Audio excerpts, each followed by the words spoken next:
ਫਿਰ ਮਾਤਾ ਦੇਸਾਂ ਨੂੰ ਖੁਸ਼ੀਆਂ ਬਖਸ਼ੀਆਂ। 9 ਦਿਨ ਪਾਤਸ਼ਾਹ ਇੱਥੇ ਬਿਰਾਜੇ, 9 ਦਿਨ ਰਹੇ। ਉਸ ਦਿਨ ਫਿਰ ਮਾਤਾ ਬੇਨਤੀ ਕਰਦੀ ਹੈ, ਪਾਤਸ਼ਾਹ ਮੈਨੂੰ ਦੁਬਾਰਾ ਦਰਸ਼ਨ ਕਦੋਂ ਹੋਣਗੇ। ਤਾਂ ਸਤਿਗੁਰੂ ਆਪਣੀ ਦਸਤਾਰ ਦਿੰਦੇ ਆ ਮਾਤਾ ਨੂੰ ਕਿ ਆਹ ਲਓ ਦਸਤਾਰ, ਜਦੋਂ ਹੀ ਇਹਦੇ ਸਾਹਮਣੇ ਬੈਠ ਕੇ ਨਿਤਨੇਮ ਕਰੋਗੇ, ਆਪਣੇ ਆਉਂਦੇ ਜਾਂਦੇ ਸਵਾਸਾਂ ਨੂੰ ਮਹਿਸੂਸ ਕਰੋਗੇ, ਤੁਹਾਨੂੰ ਸਾਡੇ ਹੀ ਦਰਸ਼ਨ ਹੋਇਆ ਕਰਨਗੇ। ਇਹ ਜੋ ਦਸਤਾਰ ਪਾਤਸ਼ਾਹ ਨੇ ਮਾਤਾ ਦੇਸਾਂ ਨੂੰ ਬਖਸ਼ਿਸ਼ ਕੀਤੀ, ਉਹ ਦਸਤਾਰ ਹੈ। ਤੁਸੀਂ ਨੇੜੇ ਤੋਂ ਕੈਮਰੇ ਦੀ ਅੱਖ ਰਾਹੀਂ ਦਰਸ਼ਨ ਕਰਾ ਸਕਦੇ ਹੋ ਸੰਗਤ ਨੂੰ। ਇੱਕ ਰੱਤੀ ਲਾਜਵਰਜ ਇੱਕ ਰੱਤੀ ਸੋਇਨਾ, ਵਿਜੇ ਸਾਰ ਕਾ ਪਾਣੀ ਤਾਂਬੇ ਕਾ ਭਾਂਡਾ, ਨਿੰਮ ਕੀ ਲੱਕੜੀ ਦੁਰ ਕਾ ਕਜਲਾ, ਦਿਨ 20 ਕਸਾਣੀ ਅਰ ਬਾਲ ਕਰ ਰੱਖਣੀ। ਜਾਨੀ ਫੇਰੇ ਸਿਆਹੀ ਤਿਆਰ ਹੋਈ ਆ ਪੂਰਾ ਦੱਸਿਆ। ਤੇ ਤਾਂ ਹੀ ਦੇਖੋ ਅੱਜ ਤੱਕ ਸੋਨਾ ਵਗੈਰਾ ਪਿਆ ਵਾ, ਚਮਕੋਮੀ ਆ। ਆਪਾਂ ਦਰਸ਼ਨ ਕਰ ਰਹੇ ਆ। ਇਹ ਉਹ ਪਲੰਘ ਆ ਜਿਹੜਾ ਉਸ ਟਾਈਮ ਮਾਤਾ ਜੀ ਦੇ ਬੁਰਜ ਦੇ ਵਿੱਚ ਡਾਹਿਆ ਹੋਇਆ ਸੀਗਾ। ਇਹ ਪਲੰਘ ਆ ਉਹ ਜੀ ਜਿਹਦੇ ਬਹਿ ਕੇ ਸਤਿਗੁਰਾਂ ਨੇ ਪ੍ਰਸ਼ਾਦਾ ਛਕਿਆ। ਅੱਗੇ ਆਪਾਂ ਦਰਸ਼ਨ ਕਰਾਂਗੇ। ਇਹ ਜੋੜੀ ਜਿਹੜੀ ਉਸ ਟਾਈਮ ਮਾਤਾ ਦੇ ਉਸ ਕੱਚੇ ਬੁਰਜ ਨੂੰ ਲੱਗੀ ਹੋਈ ਸੀ, ਇਹ ਉਹ ਜੋੜੀ ਆ।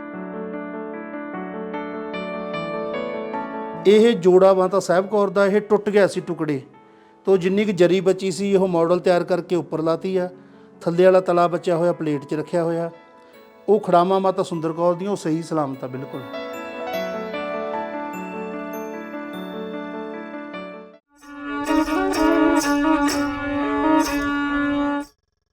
ਗੁਰੂ ਪਿਆਰੀ ਸਾਧ ਸੰਗਤ ਜੀ, ਵਾਹਿਗੁਰੂ ਜੀ ਕਾ ਖਾਲਸਾ, ਵਾਹਿਗੁਰੂ ਜੀ ਕੀ ਫਤਿਹ।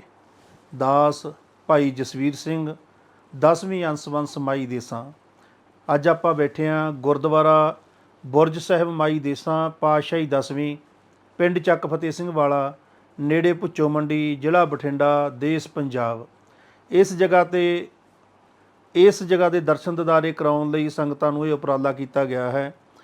ਆਪਾਂ ਯਾਦ ਕਰ ਰਹੇ ਹਾਂ ਉਸ ਬਰਾਗਣ ਰੂਹ ਨੂੰ, ਮਾਈ ਦੇਸਾਂ ਨੂੰ, ਜਿਹਦੇ ਸਦਕਾ ਅੱਜ ਆਪਾਂ ਨੂੰ ਇੱਥੇ ਬੈਠਣ ਦਾ ਮੌਕਾ ਮਿਲਿਆ। ਕਿ ਸਾਡੇ ਇਤਿਹਾਸ ਵਿੱਚ ਇਹ ਜ਼ਿਕਰ ਆਉਂਦਾ ਕਿ ਜਦੋਂ ਕੋਈ ਨਾਮ ਜਪ ਲੈਂਦਾ, ਪ੍ਰਾਪਤੀ ਕਰ ਲੈਂਦਾ, ਗੁਰੂ ਦਾ ਪਿਆਰਾ ਬਣ ਜਾਂਦਾ, ਉਹਦੀਆਂ ਕੁਲਾਂ ਤਰ ਜਾਂਦੀਆਂ। ਅਤੇ ਉਹ ਅੱਜ ਅਸੀਂ ਦੇਖਦੇ ਹਾਂ ਕਿ ਸੱਚ ਵਰਤਾਰਾ ਵਰਤਦਾ। ਅਸੀਂ 10ਵੀਂ ਪੀੜ੍ਹੀ 'ਚੋਂ ਆ। ਸਿਰਫ ਇਸ ਕਰਕੇ ਸੰਗਤਾਂ ਮਿਲਦੀਆਂ ਕਿ ਇਹ ਬਾਬਾ ਜੀ ਮਾਤਾ ਦੇਸਾਂ ਦੇ 10ਵੀਂ ਪੀੜ੍ਹੀ 'ਚੋਂ ਆ। ਅਤੇ ਉਹ ਸਾਰੀਆਂ ਨਿਸ਼ਾਨੀਆਂ ਨੂੰ ਸਾਂਭੀ ਬੈਠੇ ਆ ਜਿਹੜੀਆਂ ਸਾਹਿਬੇ ਕਮਾਲ ਗੁਰੂ ਗੋਬਿੰਦ ਸਿੰਘ ਸਾਹਿਬ ਮਹਾਰਾਜ ਨਾਲ ਸੰਬੰਧਿਤ ਹਨ। ਹਾਂਜੀ, ਆਪਾਂ ਦਰਸ਼ਨ ਕਰ ਰਹੇ ਹਾਂ। ਇਹ ਉਹ ਪਲੰਘ ਆ ਜਿਹੜਾ ਉਸ ਟਾਈਮ ਮਾਤਾ ਜੀ ਦੇ ਬੁਰਜ ਦੇ ਵਿੱਚ ਡਾਹਿਆ ਹੋਇਆ ਸੀਗਾ। ਉੱਥੇ ਸੇਵਾ ਅੱਜ ਚੱਲ ਰਹੀ ਕਰਕੇ ਆਪਾਂ ਇੱਧਰ ਰੂਮ 'ਚ ਲਿਆਂਦਾ ਹੋਇਆ। ਆਪਾਂ ਸੰਗਤ ਨੂੰ ਦਰਸ਼ਨ ਕਰਾ ਦਈਏ ਨੇੜੇ ਤੋਂ।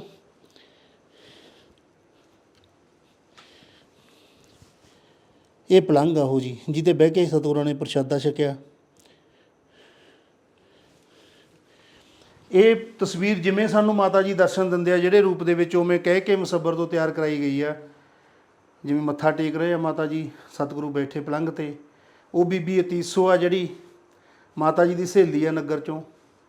ਪਿੱਛੇ ਬਾਬਾ ਸੰਗੂ ਸਿੰਘ ਬੈਠੇ ਆ ਜਿਨ੍ਹਾਂ ਨੇ ਮਾਈ ਦੇਸਾਂ ਦੀ ਸੇਵਾ ਸੰਭਾਲ ਕੀਤੀ ਸਤਿਗੁਰਾਂ ਦੇ ਜਾਣ ਤੋਂ ਬਾਅਦ। ਇਹ ਪਵਿੱਤਰ ਸਾਰੀਆਂ ਨਿਸ਼ਾਨੀਆਂ ਸਾਂਭੀਆਂ ਹੋਈਆਂ ਉਸ ਟਾਈਮ ਤੋਂ। ਆਓ ਆਪਾਂ ਜਿਹੜੀਆਂ ਹੋਰ ਨਿਸ਼ਾਨੀਆਂ ਨੇ ਉਹਨਾਂ ਦੇ ਦਰਸ਼ਨ ਦਿਦਾਰੇ ਕਰਾਈਏ ਸੰਗਤ ਨੂੰ। ਇਹ ਤਵੀ ਆ ਮਾਤਾ ਦੇਸਾਂ ਦੇ ਘਰ ਦੀ ਲੋਹ, ਜਿਹਤੇ ਪ੍ਰਸ਼ਾਦਾ ਤਿਆਰ ਕੀਤਾ। ਇਹ ਭਾਵ ਮਾਤਾ ਜੀ ਦਾ ਕਿ ਸਤਿਗੁਰਾਂ ਲਈ, ਮਾਤਾ ਸਾਹਿਬ ਕੌਰ ਸੁੰਦਰ ਕੌਰ ਲਈ ਆਪਾਂ ਪ੍ਰਸ਼ਾਦ ਤਿਆਰ ਕਰਦੇ ਰਹੇ ਹਾਂ। ਮੁੜ ਕੇ ਇਹਨੂੰ ਆਪਣੇ ਲਈ ਨਹੀਂ ਵਰਤਿਆ ਗਿਆ, ਇਹਨੂੰ ਉਸੇ ਰੂਪ ਦੇ ਵਿੱਚ ਹੀ ਸਾਂਭਿਆ ਗਿਆ। ਇੱਧਰ ਅੱਗੇ ਆਪਾਂ ਦਰਸ਼ਨ ਦਿਦਾਰੇ ਕਰਾਂਗੇ ਸਤਿਗੁਰਾਂ ਦਾ ਕਸ਼ਹਿਰਾ ਜਿਹੜਾ ਦੂਰਾ ਕਰਕੇ ਰੱਖਿਆ ਹੋਇਆ।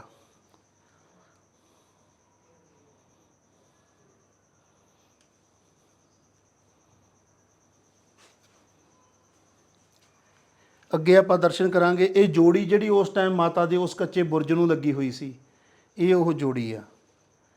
ਉਸੇ ਰੂਪ ਦੇ ਵਿੱਚ ਇਹਨੂੰ ਸੰਭਾਲਿਆ ਗਿਆ। ਹਾਂਜੀ ਹਾਂਜੀ, ਬਿਲਕੁਲ ਉਵੇਂ ਹੀ। ਇਹਨੂੰ ਕੋਈ ਲੱਗਿਆ ਨਹੀਂ ਹੈ, ਪਰ ਜਿਹੇ ਜਿਹਾ ਕੋਈ ਇਹਦਾ ਰੂਪ ਉਦੋਂ ਹੋਣਾ ਉਹੀ ਰੂਪ ਹੋਣਾ।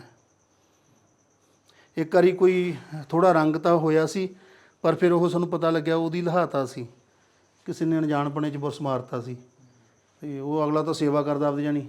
ਅਸੀਂ ਇੱਥੋਂ ਗਏ ਹੋਏ ਸੀ, ਤੇ ਫਿਰ ਉਹ ਲਹਾਇਆ ਉਵੇਂ ਹੀ ਕਰਿਆ ਇਹਨੂੰ। ਇਹ ਪੀੜਾ ਉਸ ਟਾਈਮ ਦਾ, ਜਿਹੜੇ ਅੱਗੇ ਆਪਣੇ ਪਿੰਡਾਂ 'ਚ ਨਾ ਕੁਰਸੀ ਨੁਮਾ ਪੀੜੇ ਹੁੰਦੇ ਘਰਾਂ 'ਚ, ਇਹ ਉਹ ਚੀਜ਼ ਆ। ਜਾਣੀ ਪਿੱਛੇ ਢੂਬੀ ਲੱਗਦੀ ਆ। ਇਹਦਾ ਬਾਣ ਹੁਣ ਟੁੱਟ ਰਿਹਾ, ਥੋੜ੍ਹੀ ਜ਼ਿਆਦਾ ਸੰਭਾਲ ਕਰਨੀ ਪੈਂਦੀ, ਇਹਨੂੰ ਹੱਥ ਨਹੀਂ ਸਿੱਧਾ ਲਾਈਦਾ। ਅਤੇ ਇਹ ਜਿਵੇਂ ਹੁਣ ਆਹ ਤੰਦ ਟੁੱਟ ਰਹੇ ਆ, ਅਤੇ ਇਹੀ ਇਕੱਲਾ ਰਹਿ ਗਿਆ ਮਤਲਬ ਉਹ ਕਰਨ ਬੰਨਿਓ, ਕੰਜ਼ਰਵ ਕਰਨ ਬੰਨਿਓ। ਇਹ ਕਿਤੇ ਆਉਣ ਵਾਲੇ ਸਮੇਂ 'ਚ ਉਹ ਸੰਸਥਾ ਨੇ ਜਦੋਂ ਕਿਤੇ ਟਾਈਮ ਦਿੱਤਾ ਜ਼ਰੂਰ ਕਰਾਵਾਂਗੇ, ਅਤੇ ਉਸੇ ਰੂਪ 'ਚ ਹੀ ਆ ਸਾਰਾ ਇਹ ਗੜਬਾ ਜਿਹੜਾ ਖੂਹ 'ਚੋਂ ਪਾਣੀ ਕੱਢਣ ਵਾਲਾ ਆਪਣੇ ਇੱਥੇ ਖੂਹ ਆ, ਜਿਹੜਾ ਫਤਿਹ ਸਿੰਘ ਨੇ ਜਦੋਂ ਸਰਹੰਦ ਫਤਿਹ ਕੀਤੀ ਬਾਬਾ ਬੰਦਾ ਸਿੰਘ ਬਹਾਦਰ ਹੋਰਾਂ ਨੇ, ਅਤੇ ਉਦੋਂ ਬਾਅਦ ਜੋ ਅੰਨ ਧਨ ਮਿਲਿਆ ਉਹਦੇ ਨਾਲ ਖੂਹ ਲਾਇਆ ਪਿੰਡ 'ਚ ਆ ਕੇ ਵੀ ਮੇਰੇ ਲੋਕਾਂ ਨੂੰ ਪਾਣੀ ਦੀ ਲੋੜ ਹੈ। ਅਤੇ ਉਹ ਖੂਹ ਦੇ ਵਿੱਚੋਂ ਡੋਲ ਨਾਲ ਪਾਣੀ ਕੱਢਿਆ ਜਾਂਦਾ। ਇਹ ਜਿਹੜਾ ਡੋਲ ਉੱਥੇ ਵਰਤਿਆ ਜਾਂਦਾ ਸੀ ਗੁਰੂ ਘਰ ਵੱਲੋਂ। ਇਹ ਜੋ ਦਸਤਾਰ ਪਾਤਸ਼ਾਹ ਨੇ ਮਾਤਾ ਦੇਸਾਂ ਨੂੰ ਬਖਸ਼ਿਸ਼ ਕੀਤੀ, ਉਹ ਦਸਤਾਰ ਹੈ। ਤੁਸੀਂ ਨੇੜੇ ਤੋਂ ਕੈਮਰੇ ਦੀ ਅੱਖ ਰਾਹੀਂ ਦਰਸ਼ਨ ਕਰਾ ਸਕਦੇ ਹੋ ਸੰਗਤ ਨੂੰ।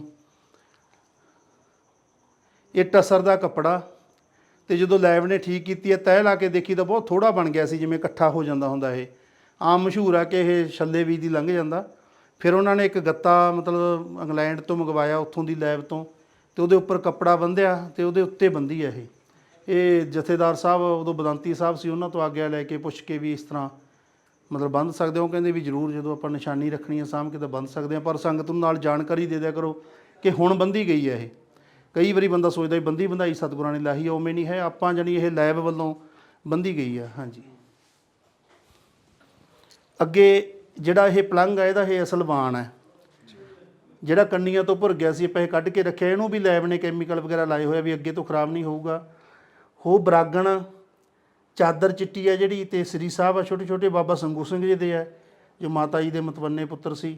ਖੰਡਾ ਬਾਬਾ ਫਤਿਹ ਸਿੰਘ ਦਾ ਦਸਤਾਰ ਚਲਾਉਣ ਵਾਲਾ ਸ੍ਰੀ ਸਾਹਿਬ ਬਾਬਾ ਫਤਿਹ ਸਿੰਘ ਦੀ ਹੈ, ਜਿਹਦੇ ਨਾਲ ਵਜੀਦ ਖਾਨ ਦਾ ਸਿਰ ਕੱਟਿਆ ਸੀਗਾ। ਹੋਰ ਲਿਖਤ ਲਿਖੀ ਹੋਈ ਹੈ, ਗੁਰੂ ਦਸਵੇਂ ਪਾਤਸ਼ਾਹ ਨੇ ਮਾਈ ਦੇਸਾਂ ਨੂੰ ਦਿੱਤਾ ਸੀ ਮੂਲ ਮੰਤਰ ਲਿਖ ਕੇ।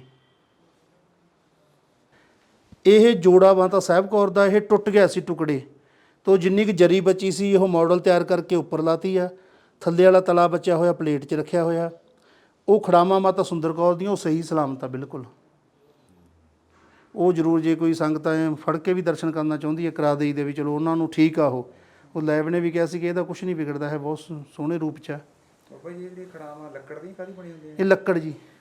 ਇਹ ਵੈਸੇ ਕਮਾਲ ਇਸ ਟਾਈਮ ਤੇ ਚੱਲਣ ਦਾ। ਹਾਂਜੀ ਹਾਂਜੀ ਬਿਲਕੁਲ।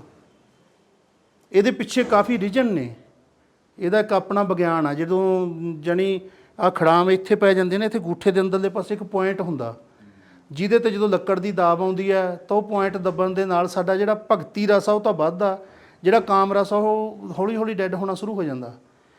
ਜਿਹੜੇ ਕੋਈ ਗ੍ਰਸਤੀ ਲੋਕ ਨੇ ਉਹਨਾਂ ਨੂੰ ਖੜਾਵਾਂ ਇਸ ਤਰ੍ਹਾਂ ਦੀਆਂ ਨਹੀਂ ਪਹਿਨਣੀਆਂ ਚਾਹੀਦੀਆਂ, ਜਿਨ੍ਹਾਂ ਦਾ ਭਗਤੀ ਕਰਨੀ ਭਾਵ ਨਹੀਂ ਹੈ, ਜਿਨ੍ਹਾਂ ਨੇ ਆਪਣੀ ਪੂਰੀ ਧਿਆਨ ਦੀ ਊਰਜਾ ਸਹਿਸਤਰਾਂ ਨੂੰ ਲਿਜਾਣੀ ਆ, ਉਹ ਪਹਿਨ ਸਕਦੇ ਆ। ਉਹਦੇ ਨਾਲ ਉੱਧਰ ਨੂੰ ਊਰਜਾ ਜਾਂਦੀ ਹੈ ਜਦੋਂ ਇਹ ਪੁਆਇੰਟ ਨੱਪੀਦਾ ਹੈ। ਆਕੂਪ੍ਰੈਸ਼ਰ ਦਾ ਕੰਮ ਕਰਦੀ ਹੈ। ਹਾਂਜੀ, ਇਹ ਚਾਦਰਾਂ ਜੀ ਪਲੰਘ ਦੀਆਂ। ਅੱਛਾ ਜੀ। ਦੋਨੋਂ ਚਾਦਰਾਂ ਜਿਹੜੀਆਂ ਪਲੰਘ 'ਤੇ ਵਸਾਈਆਂ ਮਾਤਾ ਜੀ ਨੇ, ਇਹ ਗੁਰੂ ਪਾਤਸ਼ਾਹ ਦੀ ਚਰਨ ਸੋ ਪ੍ਰਾਪਤ। ਇਹ ਵੀ ਬਾਬਾ ਜੀ ਚਾਦਰਾਂ ਸਾਰਾ ਸਮਾਨ ਉੱਥੇ ਗਿਆ ਸੀ, ਤੁਸੀਂ ਦਿੱਲੀ ਗਏ ਲੈ? ਹਾਂਜੀ ਹਾਂਜੀ ਹਾਂਜੀ ਸਾਰਾ। ਇਹ ਘੱਗਰਾ ਤੇ ਪਜਾਮੀ ਮਾਤਾ ਦੇਸਾਂ ਦੇ ਆ। ਹਾਂਜੀ, ਉਹ ਪਜਾਮੀ ਦੇਖ ਜਿਵੇਂ ਬੱਚੇ ਹੁਣ ਪਹਿਨਦੇ ਆ ਉਸ ਤਰ੍ਹਾਂ ਦੀ ਪਜਾਮੀ ਆ ਇਹ। ਪਹਿਲਾਂ ਇਹ ਰਿਵਾਜ ਪਹਿਲਾਂ ਦਾ, ਇਹ ਘੱਗਰੇ ਦੇ ਥੱਲੇ ਦੀ ਪਹਿਨੀ ਜਾਂਦੀ, ਯਾਨੀ ਲੱਤ ਥੱਲੇ ਦੀ ਵੀ ਢੱਕ ਕੇ ਰੱਖਦੇ ਅੱਗੇ ਬਜ਼ੁਰਗਾਂ ਦਾ ਇਹ ਸਿਸਟਮ ਦੇਖੋ ਹੈ ਨਾ। ਇਹ ਨਿਸ਼ਾਨੀਆਂ ਜੀ ਸਾਰੀਆਂ ਇੱਥੇ ਜਿਹੜੀਆਂ ਸਾਂਭੀਆਂ ਹੋਈਆਂ, ਅਤੇ ਮਹਾਰਾਜ ਦੀ ਕਿਰਪਾ ਨਾਲ ਇਸੇ ਤਰ੍ਹਾਂ ਸੇਵਾ ਸੰਭਾਲ ਚੱਲੀ ਜਾਂਦੀ ਹੈ ਨਾ। ਇਹਦੇ 'ਚ ਇੱਕ ਤਾਂ ਇਹ ਹੈਗਾ ਵੀ ਸੂਚੀ ਆ ਸਾਰੀ ਮੂਹਰੇ ਹੈ ਨਾ। ਦੂਜਾ ਇਹਦੇ 'ਚ ਦੱਸਿਆ ਕਿ ਜੋਤੀ ਜੋਤ ਸਮਾਉਣ ਦਾ ਚਲਿੱਤਰ ਲਿਖਿਆ ਹੋਇਆ, ਗੁਰੂ ਨਾਨਕ ਤੋਂ ਲੈ ਕੇ 10ਵੇਂ ਪਾਤਸ਼ਾਹ ਤਾਈਂ ਦਾ। ਦਿਨ ਪਹਿਰ ਘੜੀਆਂ ਕੀ ਸੀ ਅਖੀਰ 'ਤੇ। ਸੰਮਤ 1790 ਵਰਖੇ ਮਾਹੋਂ ਕੱਤਕ ਇਕਾਦਸੀ ਸੁਦੀ ਮੰਗਲਵਾਰ। ਜੋ ਗ੍ਰੰਥ ਲਿਖਿਆ ਨਿਸ਼ਾਨ ਗੁਰੂ ਜੀ ਕੇ ਦਸਕਤ, ਮਹੱਲਾ ਜਪ ਗੁਰੂ ਰਾਮਦਾਸ ਜੀਓ का दस्खत का नकल था, तिसका नकल नकल का नकल नकल का नकल किया। ਗੁਰੂ ਰਾਮਦਾਸ ਜੀ ਦੇ ਦਸਖਤਾਂ ਵਾਲੀ ਜਾਨੀ ਪੋਥੀ ਹੈ ਜਿਹੜੀ, ਉਹਦੀ ਨਕਲ ਦੀ ਨਕਲ ਹੈ ਇਹ। ਹਾਂਜੀ, ਬਹੁਤ ਹੋਏ ਬਾਬਾ ਜੀ ਆਪਣੇ ਇੱਥੇ ਕਿੱਥੋਂ ਫਿਰ?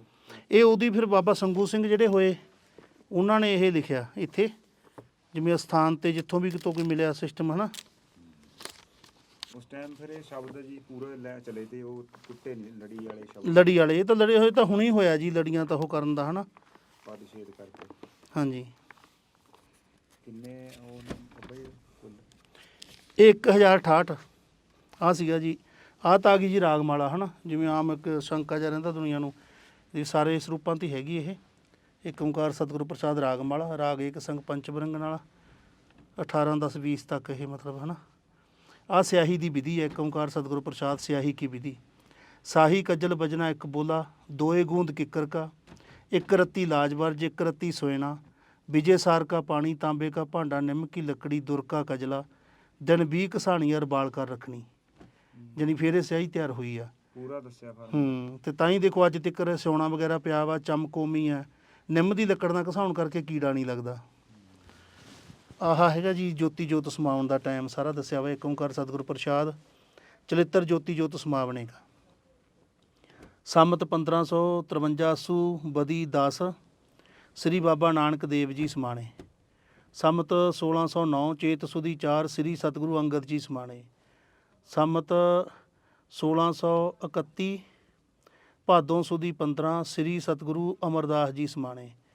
ਸੰਮਤ 1638 ਭਾਦੋਂ ਸੁਦੀ 3 ਸ੍ਰੀ ਸਤਿਗੁਰੂ ਰਾਮਦਾਸ ਜੀ ਸਮਾਣੇ। ਸੰਮਤ 1663 ਜੇਠ ਸੁਦੀ 4 ਸ਼ੁੱਕਰਵਾਰ ਸ੍ਰੀ ਸਤਿਗੁਰੂ ਅਰਜਨ ਜੀ ਸਮਾਣੇ। ਸੰਮਤ 1701 ਚੇਤ ਸੁਦੀ 5 ਐਤਵਾਰ ਸ੍ਰੀ ਸਤਿਗੁਰੂ ਹਰਗੋਬਿੰਦ ਜੀ ਸਮਾਣੇ। ਸੰਮਤ 1718 ਕੱਤਕ ਬਦੀ 9 ਦਿਨ ਐਤਵਾਰ ਘੜੀਆਂ 6 ਰਹਿੰਦੇ ਸ੍ਰੀ ਸਤਿਗੁਰੂ ਹਰ ਰਾਏ ਜੀ ਸਮਾਣੇ ਕੀਰਤਪੁਰ। ਸੰਮਤ 1721 ਚੇਤ ਸੁਦੀ 14 ਬੁੱਧਵਾਰ ਦੋਏ ਪਹਿਰ ਦੋਏ ਘੜੀਆਂ ਰਾਤ ਗੁਦਰੀ ਸ੍ਰੀ ਸਤਿਗੁਰੂ ਹਰਕ੍ਰਿਸ਼ਨ ਜੀ ਸਮਾਣੇ ਦਿੱਲੀ ਵਿੱਚ।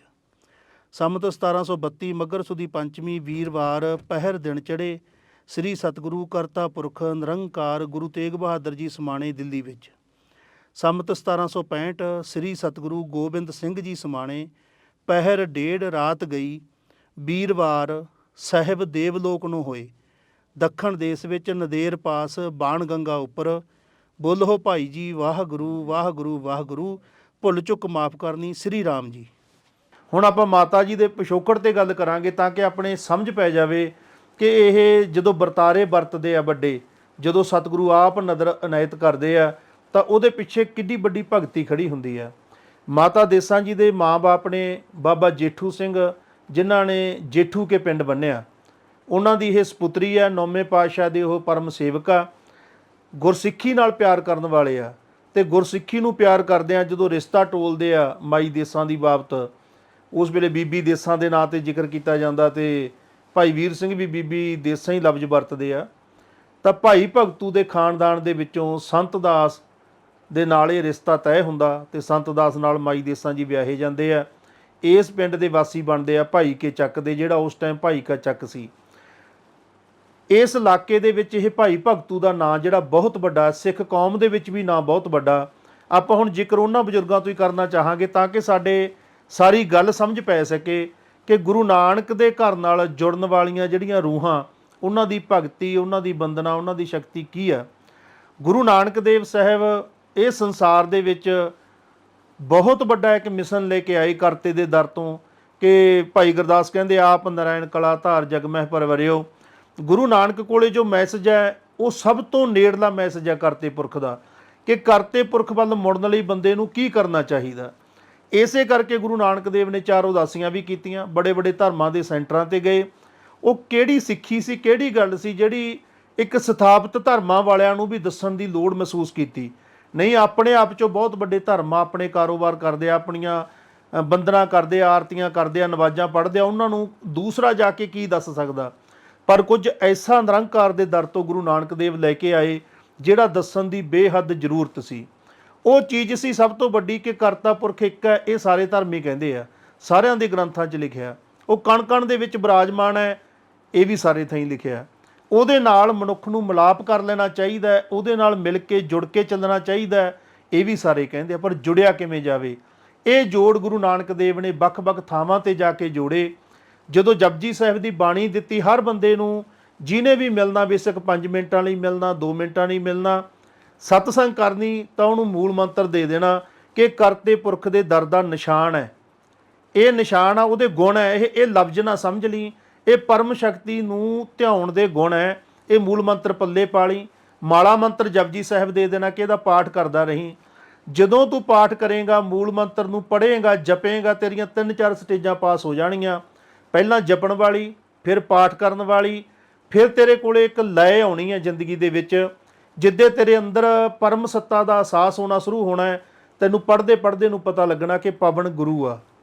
ਇੱਥੋਂ ਤੇਰਾ ਜੀਵਨ ਪਲਟਣਾ ਹੈ ਕਿ ਪਹਿਲਾਂ ਤੂੰ ਗੁਰੂ ਬਾਹਰੋਂ ਭਾਲਦਾ ਸੈਂ, ਪਹਿਲਾਂ ਤੂੰ ਬਾਹਰ ਭਟਕਦਾ ਸੈਂ, ਪਹਿਲਾਂ ਤੀਰਥ ਯਾਤਰਾ ਬਹੁਤ ਥਾਵਾਂ ਤੇ ਗਿਆ, ਬਹੁਤ ਲੋਕਾਂ ਦੀ ਸੰਗਤ ਕੀਤੀ, ਪਰ ਉਹਨਾਂ ਨੇ ਤੈਨੂੰ ਬਾਹਰ ਹੀ ਲਾਈ ਰੱਖਿਆ ਕਿ ਇੱਧਰ ਆਹ ਕਰ ਲਾ, ਇੱਧਰ ਆਹ ਕਰ ਲਾ, ਇੰਨੀਆਂ ਤਪੱਸਿਆਵਾਂ ਕਰ ਲਾ, ਤੈਨੂੰ ਅੰਤਰਮੁਖੀ ਨਹੀਂ ਕੀਤਾ। ਤੇ ਮੈਂ ਤੈਨੂੰ ਦੱਸ ਰਿਹਾ ਹਾਂ ਕਿ ਤੂੰ ਕਰਤੇ ਦਾ ਸੰਪੂਰਨ ਪੁੱਤਰ ਹੈ। ਤੇਰੇ ਕੋਲੇ ਹਰਮੰਦਰੇ ਸਰੀਰ ਹੈ, ਇਹ ਸਰੀਰ ਦੇ ਵਿੱਚ ਕਰਤੇ ਦਾ ਪੁੱਤਰ ਆਪ ਵਸਦਾ ਪਵਨ ਗੁਰੂ। ਇਹੀ ਇੱਕ ਰਾਹ ਜਿਹੜਾ ਕਰਤੇ ਦੇ ਨਾਲ ਵੀ ਹਰ ਵੇਲੇ ਜੁੜਿਆ ਹੋਇਆ ਤੇ ਤੇਰੇ ਨਾਲ ਵੀ ਜੁੜਿਆ ਹੋਇਆ, ਤੈਨੂੰ ਸਕਿੰਟ ਦਰ ਸਕਿੰਟ ਜਿਉਂਦਾ ਰੱਖ ਰਿਹਾ। ਤੂੰ ਇਹਦੀ ਪਹਿਰੇਦਾਰੀ ਕਰਨੀ ਹੈ, ਇਹਦੇ ਰਾਹਾਂ ਦੇ ਵਿੱਚ ਸੁਰਤ ਲਿਆਉਣੀ ਹੈ। ਜਿੰਨਾ ਚਿਰ ਤੂੰ ਕਾਰੋਬਾਰ ਕਰਦਿਆਂ ਬਾਹਰ ਸੁਰਤ ਰੱਖਦਾ ਹੈ, ਤੈਨੂੰ ਬਾਣੀ ਕਹਿੰਦੀ ਹੈ ਕਿ ਤੂੰ ਬਾਹਰੋਂ ਮਨ ਬੁੱਧ ਚਿੱਤ ਨੇ ਜੋ ਸਿੱਖਿਆ ਉਹਦੇ ਤੇ ਕਾਰਵਾਈ ਕਰ ਰਿਹਾ, ਤੂੰ ਮਨਮੁੱਖ ਹੈ। ਤੂੰ ਜੋ ਮਰਜ਼ੀ ਕਰ ਲੈ, ਬੇਸ਼ੱਕ ਤੇਰੀ ਆਰਜਾ ਵੱਡੀ ਹੋ ਜੇ, 9 ਖੰਡਾਂ 'ਚ ਤੈਨੂੰ ਦੁਨੀਆ ਜਾਣਨ ਲੱਗ ਜੇ, ਤੂੰ ਰਹੇਗਾ ਮਨਮੁੱਖ। ਪਰ ਜਿੱਦੇ ਤੂੰ ਇਸ ਪਵਨ ਗੁਰੂ ਦੇ ਚਰਨੀ ਲੱਗ ਲੇਗਾ, ਆਪਦੀ ਸੁਰਤ ਨੂੰ ਉੱਠਣ ਸਾਰ ਆਪਣੇ ਸਵਾਸਾਂ ਤੇ ਲਾਉਣਾ ਸ਼ੁਰੂ ਕਰ ਦੇਗਾ, ਤੂੰ ਗੁਰੂ ਚਰਨਾਂ ਦਾ ਧਿਆਨ ਧਰਨਾ ਸ਼ੁਰੂ ਕਰ ਦੇਗਾ, ਤੂੰ ਗੁਰਮੁਖ ਹੋ ਜਾਏਗਾ। ਇਹ ਰਾਹ ਤੈਨੂੰ ਕਰਤੇ ਨਾਲ ਮਿਲਾਪ ਦੇ ਨਾਲ ਮਿਲੂਗਾ, ਕਿਉਂਕਿ ਜਦੋਂ ਅਸੀਂ ਪਵਨ ਗੁਰੂ ਦੇ ਨਾਲ ਜਾਂਦੇ ਹਾਂ, ਸਾਡੀ ਇੜਾ ਪਿੰਗਲਾ ਸੁਖਮਣਾ ਖੁੱਲ੍ਹਦੀ ਹੈ। ਸੁਖਮਣਾ ਖੁੱਲ੍ਹਣ 'ਤੇ ਸਾਡਾ ਤ੍ਰਿਕੁਟੀ 'ਚ ਵਾਸ ਹੁੰਦਾ। ਜਦੋਂ ਤ੍ਰਿਕੁਟੀ 'ਚ ਵਾਸ ਹੁੰਦਾ ਤਾਂ ਸਾਡਾ ਜਿਹੜਾ ਮਿਲਾਪ ਆ ਸਹਿਸਤਰਾਰ ਦੇ ਵਿੱਚ ਸਤਿਗੁਰੂ ਨਾਲ ਹੁੰਦਾ ਹੈ। ਇਹ ਮਿਸ਼ਨ ਦਾ ਵਰਤਾਰਾ ਗੁਰੂ ਨਾਨਕ ਨੇ ਪੂਰੇ ਵਰਲਡ ਦੇ ਵਿੱਚ ਜਿੱਥੇ ਜਿੱਥੇ ਵੀ ਜਾ ਸਕੇ ਵਰਤਾਇਆ, ਆਪਦੀ ਹਜ਼ੂਰੀ ਦੇ ਵਿੱਚ ਬਹਾ ਕੇ ਪ੍ਰੈਕਟੀਕਲ ਕਰਾਇਆ ਸੰਗਤਾਂ ਨੂੰ। ਅੱਜ ਵੀ ਜੇ ਕੋਈ ਹੁਣ ਵੀ 5 ਮਿੰਟ ਅਸੀਂ ਵੀ ਇੱਥੇ ਕਰਵਾਉਣੇ ਆ, ਸਾਹਮਣੇ ਬੈਠ ਕੇ ਆਪਣੇ ਸਵਾਸਾਂ ਤੇ ਧਿਆਨ ਧਰ ਕੇ ਬੈਠਣਾ ਸ਼ੁਰੂ ਕਰਦੇ ਤੇ ਉਹ ਪ੍ਰੈਜੈਂਸ ਐਸੀ ਹੁੰਦੀ ਹੈ ਗੁਰਬਾਣੀ ਦੀ, ਗੁਰੂ ਸਾਹਿਬ ਦੀ, ਕਿ ਸਾਡਾ ਅੰਦਰੋਂ ਟੱਚ ਮਿਲਦਾ ਸਾਨੂੰ ਕਿ ਅਸੀਂ ਹਾਂ ਕੀ। ਜਿਵੇਂ ਬੱਚਾ ਇੱਕ ਜਿਹੜਾ ਉਹ ਬਚਪਨ ਤੋਂ ਹੀ ਜੁੜਿਆ ਹੁੰਦਾ ਪਵਨ ਗੁਰੂ ਨਾਲ, ਇਸੇ ਕਰਕੇ ਬੱਚਾ ਖੇਡਦਾ, ਮੌਲਦਾ, ਚੜ੍ਹਦੀ ਕਲਾ 'ਚ ਰਹਿੰਦਾ। ਜਦੋਂ ਸਾਡੀ ਸਿੱਖਿਆ ਦਿਖਿਆ ਉਹਨੂੰ ਇਹਦੇ ਨਾਲੋਂ ਤੋੜ ਲੈਂਦੀ ਹੈ, ਉਹਦੀ ਲਿਵ ਨੂੰ ਕਿਤੇ ਹੋਰ ਲਾ ਦਿੱਤਾ ਜਾਂਦਾ, ਬਰਾਂਡਾਂ ਕੰਨੀ, ਬਾਹਰੀ ਲਗਜ਼ਰੀ ਕੰਨੀ, ਉਦੋਂ ਹੀ ਬੱਚਾ ਅਪਸੈਟ ਰਹਿਣਾ ਸ਼ੁਰੂ ਕਰਦਾ। ਤੇ ਨਹੀਂ, ਜਿੰਨਾ ਚਿਰ ਬੱਚਾ ਇਸ ਗੁਰੂ ਦੇ ਨੇੜੇ ਰਹਿੰਦਾ ਉਹਨਾਂ ਚਿਰ ਉਹ ਚੜ੍ਹਦੀ ਕਲਾ 'ਚ ਰਹਿੰਦਾ। ਇਹ ਵਰਤਾਰੇ ਨੂੰ ਵਰਤਾਇਆ ਗੁਰੂ ਨਾਨਕ ਸਾਹਿਬ ਨੇ, ਗੁਰੂ ਅੰਗਦ ਸਾਹਿਬ ਨੇ, ਗੁਰੂ ਅਮਰਦਾਸ ਨੇ, ਗੁਰੂ ਰਾਮਦਾਸ ਸਾਹਿਬ ਨੇ। ਗੁਰੂ ਰਾਮਦਾਸ ਸਾਹਿਬ ਵੇਲੇ ਵੀ ਸਿੱਖਾਂ ਦੀ ਇਹੀ ਮੰਗ ਸੀ ਕਿ ਸਤਿਗੁਰੂ ਸਾਡਾ ਜੀਵਨ ਕਿਹੋ ਜਿਹਾ ਹੋਵੇ, ਤਾਂ ਉਦੋਂ ਵੀ ਸਤਿਗੁਰਾਂ ਨੇ ਰਹਿਤਨਾਮਾ ਲਿਖ ਕੇ ਦਿੱਤਾ ਕਿ ਗੁਰ ਸਤਿਗੁਰ ਕਾ ਜੋ ਸਿੱਖ ਖਾਏ, ਭਲਕੇ ਉੱਠ ਹਰ ਨਾਮ ਧਿਆਵੈ। ਨਾਮ ਨੂੰ ਧਿਆਉਣਾ ਹੈ। ਇੰਨਾ ਕੁ ਹੁਣ ਅਸੀਂ ਸਿੱਖਣਾ, ਜਿਹੜਾ ਸਕੂਲ ਦੇ ਵਿੱਚੋਂ ਸਿੱਖੀਏ, ਕਿਤੋਂ ਸਿੱਖੀਏ, ਕਿ ਪਾਠ ਕਰਨਾ ਹੋਰ ਹੁੰਦਾ, ਜਾਪ ਕਰਨਾ ਹੋਰ ਹੁੰਦਾ, ਧਿਆਉਣਾ ਹੋਰ ਹੁੰਦਾ। ਉਸੇ ਗੁਰਮੰਤਰ ਨੂੰ ਖਿਆਲਾਂ ਦੇ ਨਾਲ ਜਪਣਾ, ਖਿਆਲਾਂ ਨਾਲ ਵੇਖਣਾ, ਆਪਣੇ ਚੱਕਰਾਂ ਤੇ ਮਹਿਸੂਸ ਕਰਨਾ, ਇਹਨੂੰ ਧਿਆਉਣ ਕਿਹਾ ਜਾਂਦਾ। ਉੱਠਣ ਚਾਰ ਸਤਿਗੁਰੂ ਕਹਿੰਦੇ ਤੂੰ ਗੁਰੂ ਚਰਨਾਂ 'ਚ ਧਿਆਨ ਧਰ, ਇਹ ਤੂੰ ਫੇਰ ਪੂਰਨ ਗੁਰਸਿੱਖਾਂ। ਬਾਕੀ ਤੇਰੀ ਸਾਰੀ ਮਰਜ਼ਾਦਾ ਬਾਅਦ ਦੇ ਵਿੱਚ ਵਾਪਰਨੀ ਹੈ। ਜਿਹੜੀ ਤੂੰ ਬਾਣੀ ਪੜ੍ਹਨੀ ਹੈ, ਦਿਨ ਚੜ੍ਹੇ ਗਾਉਣੀ ਹੈ, ਉਹ ਕਿਰਿਆ ਸਾਰੀ ਉਹ ਸ਼ਬਦ 'ਚ ਦੱਸੀ ਹੋਈ ਹੈ। ਉਦੋਂ ਇਹ ਵਿਹਾਰ ਚੱਲ ਰਿਹਾ ਸੀ ਗੁਰੂ ਨਾਨਕ ਦੇ ਘਰ ਦਾ ਕਿ 5-5 ਗੁਰਸਿੱਖ ਜਥਾ ਬਣਾਉਂਦੇ, ਨਗਰਾਂ 'ਚ ਜਾਂਦੇ, ਨਗਰ 'ਚ ਜਾ ਕੇ ਹੋਕਾ ਦੇਣਾ, ਭਾਈ ਗੁਰੂ ਨਾਨਕ ਦੇ ਸਿੱਖ ਆਏ ਆ ਤੇ ਆਪਾਂ ਕਿਸੇ ਸਾਂਝੀ ਜਗ੍ਹਾ ਤੇ ਗੁਰੂ ਦਾ ਜਸ ਕਰਾਂਗੇ, ਬੈਠਾਂਗੇ, ਨਗਰ ਵਾਲੇ ਲੋਕ ਆਓ। ਤੇ ਜਿਹੜੇ ਕੋਈ ਜਗਿਆਸੂ ਹੁੰਦੇ ਆ, ਦੇਖੋ ਸਾਰਾ ਨਗਰ ਤਾਂ ਕਿਤੇ ਵੀ ਨਹੀਂ ਇਕੱਠਾ ਹੁੰਦਾ। ਜਦੋਂ ਆਪਾਂ ਹੋਕਾ ਦੇ ਦਿੰਦੇ ਆ, ਜਿਹੜੇ ਭਾਲਦੇ ਫਿਰਦੇ ਹੁੰਦੇ ਆ, ਜਿਹੜੇ ਟੋਲਦੇ ਫਿਰਦੇ ਹੁੰਦੇ ਆ ਉਸ ਹੀਰੇ ਨੂੰ, ਉਹ ਰਤਨ ਨੂੰ, ਉਹਨਾਂ ਨੂੰ ਖਿੱਚ ਪੈਂਦੀ ਹੈ। ਉਹਨਾਂ ਨੂੰ ਪਹਿਰਾਵੇ ਨੂੰ ਵੇਖ ਕੇ ਵੀ ਖਿੱਚ ਪੈਂਦੀ ਹੈ, ਉਹਨਾਂ ਨੂੰ ਆਵਾਜ਼ ਸੁਣ ਕੇ ਵੀ ਖਿੱਚ ਪੈਂਦੀ ਹੈ। ਇਹ ਪਿਛਲੇ ਜਨਮਾਂ ਦੀ ਭਗਤੀ ਦਾ ਸੰਬੰਧ ਹੁੰਦਾ। ਤੇ ਉਹ ਇਕੱਠੇ ਹੁੰਦੇ ਆ ਗੁਰਮੁਖ, 5, 10, 20 ਜਿੰਨੇ ਹੋ ਜਾਂਦੇ ਆ।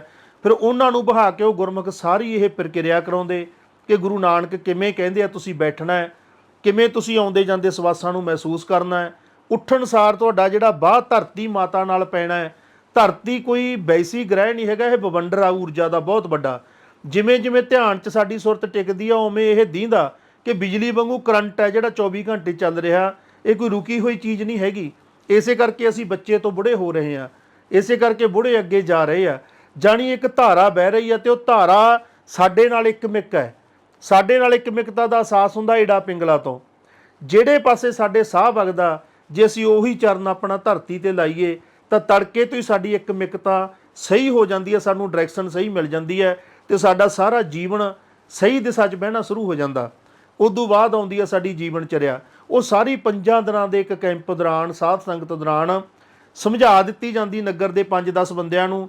ਜਿਹੜੇ ਸਮਝ ਜਾਂਦੇ, ਹਰ ਆਪਾਂ 10 ਬੰਦਿਆਂ 'ਚ ਗੱਲ ਕਰਦੇ ਹਾਂ, ਇੱਕ ਬੰਦਾ ਕੋਈ ਸੀਨੀਅਰ ਹੁੰਦਾ ਉਹਦੇ ਜ਼ਿਆਦਾ ਸਮਝ ਪੈਂਦੀ ਆ, ਉਹ ਸਵਾਲ ਜਵਾਬ ਵੀ ਕਰਦਾ, ਉਹਨੂੰ ਉਹ ਗੁਰਮੁਖ ਸਾਰੀ ਕਿਰਿਆ ਸਮਝਾ ਦਿੰਦੇ, ਤਾਂ ਉਹਦੀ ਡਿਊਟੀ ਲੱਗਦੀ ਕਿ ਭਾਈ ਇਦੋਂ ਬਾਅਦ ਤੁਸੀਂ ਕਿਸੇ ਇੱਕ ਬੰਦੇ ਦੇ ਘਰੇ ਬਹਿ ਕੇ ਸਾਂਝੀ ਜਗ੍ਹਾ ਤੁਸੀਂ ਇਹ ਵਿਹਾਰ ਕਰਨਾ ਹੈ। ਮੁੜ ਕੇ ਜਦੋਂ ਤੁਹਾਡੇ ਕੋਲੇ ਕੋਈ ਸੈਟਅਪ ਬਣਿਆ ਤਾਂ ਤੁਸੀਂ ਧਰਮਸਾਲ ਬਣਾ ਲੈਣੀ, ਧਰਮਸਾਲ ਬਣਾ ਕੇ ਉਹਦੇ 'ਚ ਬਹਿ ਕੇ ਇਹ ਸਿੱਖਿਆ ਦਿਖਿਆ ਦਾ ਪ੍ਰਚਾਰ ਪ੍ਰਸਾਰ ਕਰਨਾ, ਸੰਗਤ ਨੂੰ ਦੱਸਣਾ, ਤਾਂ ਕਿ ਹੋਰ ਸੰਗਤ ਵੀ ਇਹ ਸੁੱਖ ਮਾਣ ਸਕੇ। ਹੁਣ ਗੁਰੂ ਨਾਨਕ ਨੂੰ ਇਹਦਾ ਕੀ ਫਾਇਦਾ? ਜੇ ਕੋਈ ਸਿੱਖ ਬਣ ਜਾਂਦਾ, ਗੁਰੂ ਨਾਨਕ ਨੇ ਤਾਂ ਉਹ ਤੋਂ ਕੁਝ ਲੈਣਾ ਨਹੀਂ ਹੈ, ਨਾ ਕੋਈ ਲਗਾਨ ਲੈਣਾ, ਗੁਰੂ ਨਾਨਕ ਤਾਂ ਹੋਕਾ ਦੇ ਕੇ ਚਲੇ ਗਏ। ਫਾਇਦਾ ਇਹ ਹੈ ਕਿ ਮਨੁੱਖ ਜੀਵਨ ਵਧੀਆ ਜਿਉ ਸਕਦਾ ਹੈ, ਮਨੁੱਖ ਆਪਣੇ ਆਪ ਨੂੰ ਜਾਣ ਸਕਦਾ ਹੈ। ਜੱਗ ਸੱਚੇ ਦੀ ਕੋਠੜੀ ਹੈ, ਇਹਨੂੰ ਵੇਖਣ ਆਇਆ, ਇਹਦਾ ਆਨੰਦ ਲੈਣ ਆਇਆ। ਇੱਥੋਂ ਦੀਆਂ ਕੱਟੜਤਾ ਦੀਆਂ ਗੱਲਾਂ ਚੁਲਝ ਕੇ ਧਰਮ ਦੇ ਠੇਕੇਦਾਰਾਂ ਦੇ ਪੱਲੇ ਪੈ ਕੇ ਆਪਣਾ ਜੀਵਨ ਬਰਬਾਦ ਨਾ ਕਰੇ। ਗੁਰੂ ਨਾਨਕ ਦੇਵ ਕਹਿੰਦੇ ਸੀ ਸਾਰਾ ਕੁਝ ਤੇਰੇ ਕੋਲ ਆ, ਤੂੰ ਤੜਕੇ ਉੱਠ ਕੇ ਬੰਦਨਾ ਕਰ ਲਈ, ਗੁਰੂ ਧਿਆਲਿਆ, ਉਦੋਂ ਬਾਅਦ ਕਿਰਤ ਕਰ, 8 ਘੰਟੇ 9 ਘੰਟੇ ਕਿਰਤ ਵਿਰਤ ਨੂੰ ਦੇ, ਬਾਕੀ ਦਾ ਬਚਦਾ ਸਮਾਂ ਤੂੰ ਆਪਦੀ ਇਸ ਬੰਦਨਾ ਨੂੰ ਗਾਉਣ ਤੇ, ਧਿਆਉਣ ਤੇ, ਬਾਣੀ ਪੜ੍ਹਨ ਸੁਣਨ ਤੇ ਲਾ। ਇਹ ਗੁਰੂ ਨਾਨਕ ਦਾ ਮੈਸੇਜ ਦਿੰਦੇ ਤਾਂ ਉਹ ਸਿੱਖੀ ਦਾ ਜਿਹੜਾ ਮਹਿਲ ਬਣਦਾ ਅੱਜ ਦੇਖੋ ਪੂਰੇ ਵਿਸ਼ਵ ਦੇ ਵਿੱਚ ਕਿੱਡਾ ਵੱਡਾ ਮਹਿਲ ਖੜਾ ਹੋਇਆ ਸਿੱਖੀ ਦਾ, ਹੈ ਨਾ। ਉਹ ਸਿਧਾਂਤ ਦਿੱਤੇ ਕਿ ਆਪਦੀ ਕਿਰਤ ਕਮਾਈ ਕਰਕੇ ਉਹ ਦਸਵੰਧ ਕੱਢਣਾ, ਦਸਵੰਧ ਦੇ ਵਿੱਚੋਂ ਹੁਣ ਲੰਗਰ ਆ ਜਿਹੜਾ ਵੱਡਾ ਕਿਉਂ ਮੰਨਿਆ ਜਾਂਦਾ? ਲੰਗਰ ਇਸ ਕਰਕੇ ਵੱਡਾ ਮੰਨਿਆ ਜਾਂਦਾ ਕਿ ਅਸੀਂ ਜਿਹੜਾ ਪਵਨ ਗੁਰੂ ਆ ਇਹਨੂੰ ਚਲਾਉਣ ਵਾਲੇ ਪ੍ਰਾਣ ਹੈ, ਪ੍ਰਾਣ ਪ੍ਰਾਣਪਤੀ ਦਾ ਹਿੱਸਾ, ਮਾਲਕ ਦਾ, ਕਰਤੇ ਪੁਰਖ ਦਾ। ਪਰ ਪ੍ਰਾਣ ਜਿਉਂਦੇ ਨਹੀਂ ਰਹਿ ਸਕਦੇ ਈਂਧਨ ਬਿਨਾਂ, ਖੁਰਾਕ ਬਿਨਾਂ। ਖੁਰਾਕ ਦੇ ਨਾਲ ਜੋੜੇ ਹੋਏ ਆ, ਜਿਹੜਾ ਸ਼ਿਵ ਸ਼ਕਤੀ ਦਾ ਖੇਲ ਆ, ਸ਼ਿਵ ਚੇਤਨ ਸੱਤਾ, ਪ੍ਰਾਣ ਸੱਤਾ, ਜਿਹੜੀ ਸ਼ਕਤੀ ਜੋ ਆ ਮਾਤਾ ਧਰਤ ਮਹੱਤ ਹੈ, ਇਹਦੇ ਵਿੱਚ ਉਹਦੀ ਜਾਨ ਇੱਕ ਮਿਕ ਕੀਤੀ ਵੀ ਆ ਕਿ ਅਸੀਂ ਪ੍ਰਕਿਰਤੀ ਤੋਂ ਕੁਝ ਲੈ ਕੇ ਪੇਟ 'ਚ ਪਾਵਾਂਗੇ ਤਾਂ ਪ੍ਰਾਣ ਬਚਣਗੇ। ਗੁਰੂ ਨਾਨਕ ਨੇ ਸੰਕਲਪ ਲਿਆ ਕਿ ਕੋਈ ਰੱਬ ਦੇ ਨੂੰ ਮੰਨੇ ਨਾ ਮੰਨੇ, ਕੋਈ ਜਪੇ ਨਾ ਜਪੇ, ਕਿਸੇ ਦੇ ਪ੍ਰਾਣ ਭੁੱਖ ਨਾਲ ਨਹੀਂ ਜਾਣੇ ਚਾਹੀਦੇ। ਇਹ ਸੰਕਲਪ ਲੈ ਕੇ ਲੰਗਰ ਨੂੰ ਵੱਡੀ ਮਹੱਤਤਾ ਦਿੱਤੀ ਕਿ ਜਿਹੜਾ ਕੋਈ ਜਾਣੇ ਅਣਜਾਣੇ ਵੀ ਤੁਰਿਆ ਫਿਰਦਾ, ਜਿਹੜਾ ਵੀ ਆ ਗਿਆ ਲੰਗਰ ਜ਼ਰੂਰ ਛਕਾਓ, ਤਾਂ ਕਿ ਉਹਦੇ ਪ੍ਰਾਣ 24 ਘੰਟਿਆਂ ਲਈ ਸਕੁਐਰ ਹੋ ਜਾਣ। ਉਹਨੂੰ ਪਤਾ ਲੱਗੇ ਕਿ ਮੈਂ ਕਿਸੇ ਕੋਲ ਗਿਆ ਸੀ ਤਾਂ ਮੈਨੂੰ ਆ ਮਿਲਿਆ। ਜਿਹਨੂੰ ਨਾਮ ਜਪਣ ਵਾਲੇ ਦੇ ਹੱਥਾਂ ਦਾ ਜਲ, ਨਾਮ ਜਪਣ ਵਾਲੇ ਦੇ ਹੱਥਾਂ ਦੀ ਰੋਟੀ ਖਾਣ ਨੂੰ ਮਿਲ ਗਈ ਨਾ, ਉਹਨੂੰ ਪਤਾ ਲੱਗਣਾ ਕਿ ਬਾਕੀ ਰੋਟੀਆਂ 'ਚ ਤੇ ਇਹ ਰੋਟੀਆਂ 'ਚ ਫਰਕ ਕੀ ਹੈ। ਬਾਕੀ ਵੀ ਆਪਾਂ ਜਲ ਛਕਦੇ ਹਾਂ, ਬਹੁਤ ਥਾਵਾਂ ਤੇ ਜਾਂਦੇ ਹਾਂ, ਉਹ ਜਲ 'ਚ ਤੇ ਜਲ 'ਚ ਫਰਕ ਕੀ ਹੈ। ਬੰਦੇ ਦੀ ਸੁਰਤ ਦੱਸ ਦਿੰਦੀ ਹੈ ਕਿ ਮੇਰੇ ਅੰਦਰ ਗਿਆ ਕੀ ਹੈ। ਇਹ ਗੁਰੂ ਨਾਨਕ ਦਾ ਇੱਕ ਮੈਸੇਜ ਸੀ ਜਿਹੜਾ ਲੰਗਰ ਰਾਹੀਂ ਜਾਂਦਾ ਸੀ। ਇਹ ਵੀ ਉਨਾ ਚਿਰ ਜਾਂਦਾ ਜੇ ਲੰਗਰ ਬਣਾਉਣ ਵਾਲੇ ਵੀ ਜਪੀ ਤਪੀ ਆ, ਜਿਹੜੇ ਉਹ ਗੱਲ ਨੂੰ ਧਿਆਨ 'ਚ ਰੱਖਦੇ ਆ ਕਿ ਸਾਡੇ ਹੱਥਾਂ 'ਚੋਂ 24 ਘੰਟੇ ਊਰਜਾ ਨਿਕਲ ਰਹੀ ਹੈ ਤੇ ਉਹ ਜਾ ਕੇ ਜਲ 'ਚ, ਖਾਣੇ 'ਚ ਐਡ ਹੋ ਰਹੀ ਹੈ। ਤੇ ਉਹ ਵੀ ਇੱਕ ਪ੍ਰਚਾਰ ਸੀ ਤੇ ਉਹ ਵੀ ਪ੍ਰਚਾਰ ਦਾ ਕੇਂਦਰ ਸੀ, ਤਾਂ ਹੀ ਬਹੁਤ ਵੱਡੇ ਪੱਧਰ ਤੇ ਇਹ ਚੱਲਿਆ। ਉਹ ਗੁਰੂ ਨਾਨਕ ਨੇ ਸਾਰਾ ਸੈਟਅਪ ਬਣਾ ਕੇ ਦਿੱਤਾ। ਉਹ ਗੁਰਮੁਖ ਇਸੇ ਸੈਟਅਪ ਨੂੰ ਲੈ ਕੇ ਨਗਰਾਂ 'ਚ ਜਾਂਦੇ। ਸਾਡੇ ਇਲਾਕੇ 'ਚ ਆਏ, ਬਠਿੰਡੇ ਇਲਾਕੇ ਨੂੰ ਚੁਣਿਆ ਤਾਂ ਬਲਾੜ ਬਿੰਜੂ ਕਾ ਪਿੰਡ ਆ ਛੋਟਾ ਜਿਹਾ, ਉਸ ਪਿੰਡ ਦੇ ਵਿੱਚ 10 ਦਿਨਾਂ ਲਈ ਇਹ ਕੈਂਪ ਲੱਗਿਆ। ਤੋ ਕੈਂਪ ਦੇ ਦੌਰਾਨ ਜਦੋਂ ਉਹ ਆਏ ਤਾਂ ਪਹਿਲਾਂ ਹੀ ਮੇਲ ਉਹਨਾਂ ਦਾ ਬਾਬੇ ਆਦਮ ਨਾਲ ਹੁੰਦਾ। ਬਾਬਾ ਆਦਮ ਕਹਿੰਦਾ ਵੀ ਗੁਰੂ ਨਾਨਕ ਦੇ ਸਿੱਖ ਆਏ ਆ ਤੇ ਇਹਨਾਂ ਨੂੰ ਪ੍ਰਸ਼ਾਦੇ ਦੀ ਸੇਵਾ ਜਿਹੜੀ ਮੈਂ ਆਪਣੇ ਘਰੋਂ ਕਰੂੰਗਾ। ਬੇਨਤੀ ਕਰ ਦਿੰਦਾ ਕਿ ਗੁਰਮੁਖੋ ਜਦੋਂ ਇੱਧਰੋਂ ਫ੍ਰੀ ਹੋ ਗਏ ਆਪਾਂ ਸਤਸੰਗ ਤੋਂ, ਤੁਸੀਂ ਰਹਿਣਾ ਵੀ ਮੇਰੇ ਘਰੇ ਆ, ਪ੍ਰਸ਼ਾਦਾ ਵੀ ਉੱਥੇ ਛਕਣਾ। 10 ਦਿਨ ਇਹ ਵਿਹਾਰ ਚੱਲਦਾ, ਬਾਬਾ ਜੀ ਕਥਾ ਕੀਰਤਨ ਸੁਣਦੇ ਆ, ਵਧੀਆ ਦਿਲ ਤੇ ਅਸਰ ਪੈਂਦਾ ਹੈ। ਜਿੱਦੇ ਉਹ ਜਾਂਦੇ ਆ ਗੁਰਮੁਖ ਉਹਦੇ ਬੇਨਤੀ ਆਪਸ ਵਿੱਚ ਗੱਲਾਂ ਬਾਤਾਂ ਹੁੰਦੀਆਂ ਕਿ ਗੁਰਮੁਖਾ ਤੇਰੀ ਮੰਗ ਕੋਈ, ਤਾਂ ਆਦਮ ਕਹਿੰਦਾ ਕਿ ਮੈਨੂੰ ਬਹੁਤ ਕੁਝ ਦਿੱਤਾ ਦਾਤੇ ਨੇ, ਪ੍ਰਮਾਤਮਾ ਨੇ, ਪਰ ਮੇਰੇ ਬੱਚਾ ਨਹੀਂ ਹੈ, ਤੁਸੀਂ ਅਰਦਾਸ ਕਰੋ ਮੇਰੀ ਵੀ ਨਿਉ ਜੜ ਰਹਿ ਜੇ, ਮੇਰੇ ਬੱਚਾ ਹੋਵੇ। ਉਹ ਗੁਰਮੁਖ ਅਰਦਾਸ ਕਰਦੇ ਆ ਤੇ ਨਾਲ ਹੀ ਆਦਮ ਨੂੰ ਹਦਾਇਤ ਕਰਦੇ ਆ ਕਿ ਗੁਰੂ ਨਾਨਕ ਦੀ ਗੱਦੀ ਤੇ ਇਸ ਵੇਲੇ ਗੁਰੂ ਰਾਮਦਾਸ ਵਿਰਾਜਮਾਨ ਨੇ, ਸਾਡਾ ਦਿਲ ਕਹਿੰਦਾ ਜੇ ਤੂੰ ਉੱਥੇ ਆ ਜੇ ਨਾ ਖਾਲੀ ਨਹੀਂ ਮੁੜੇਗਾ, ਤੇ ਤੂੰ ਉੱਥੇ ਆ ਕੇ ਅਰਦਾਸ ਬੇਨਤੀ ਕਰੀ।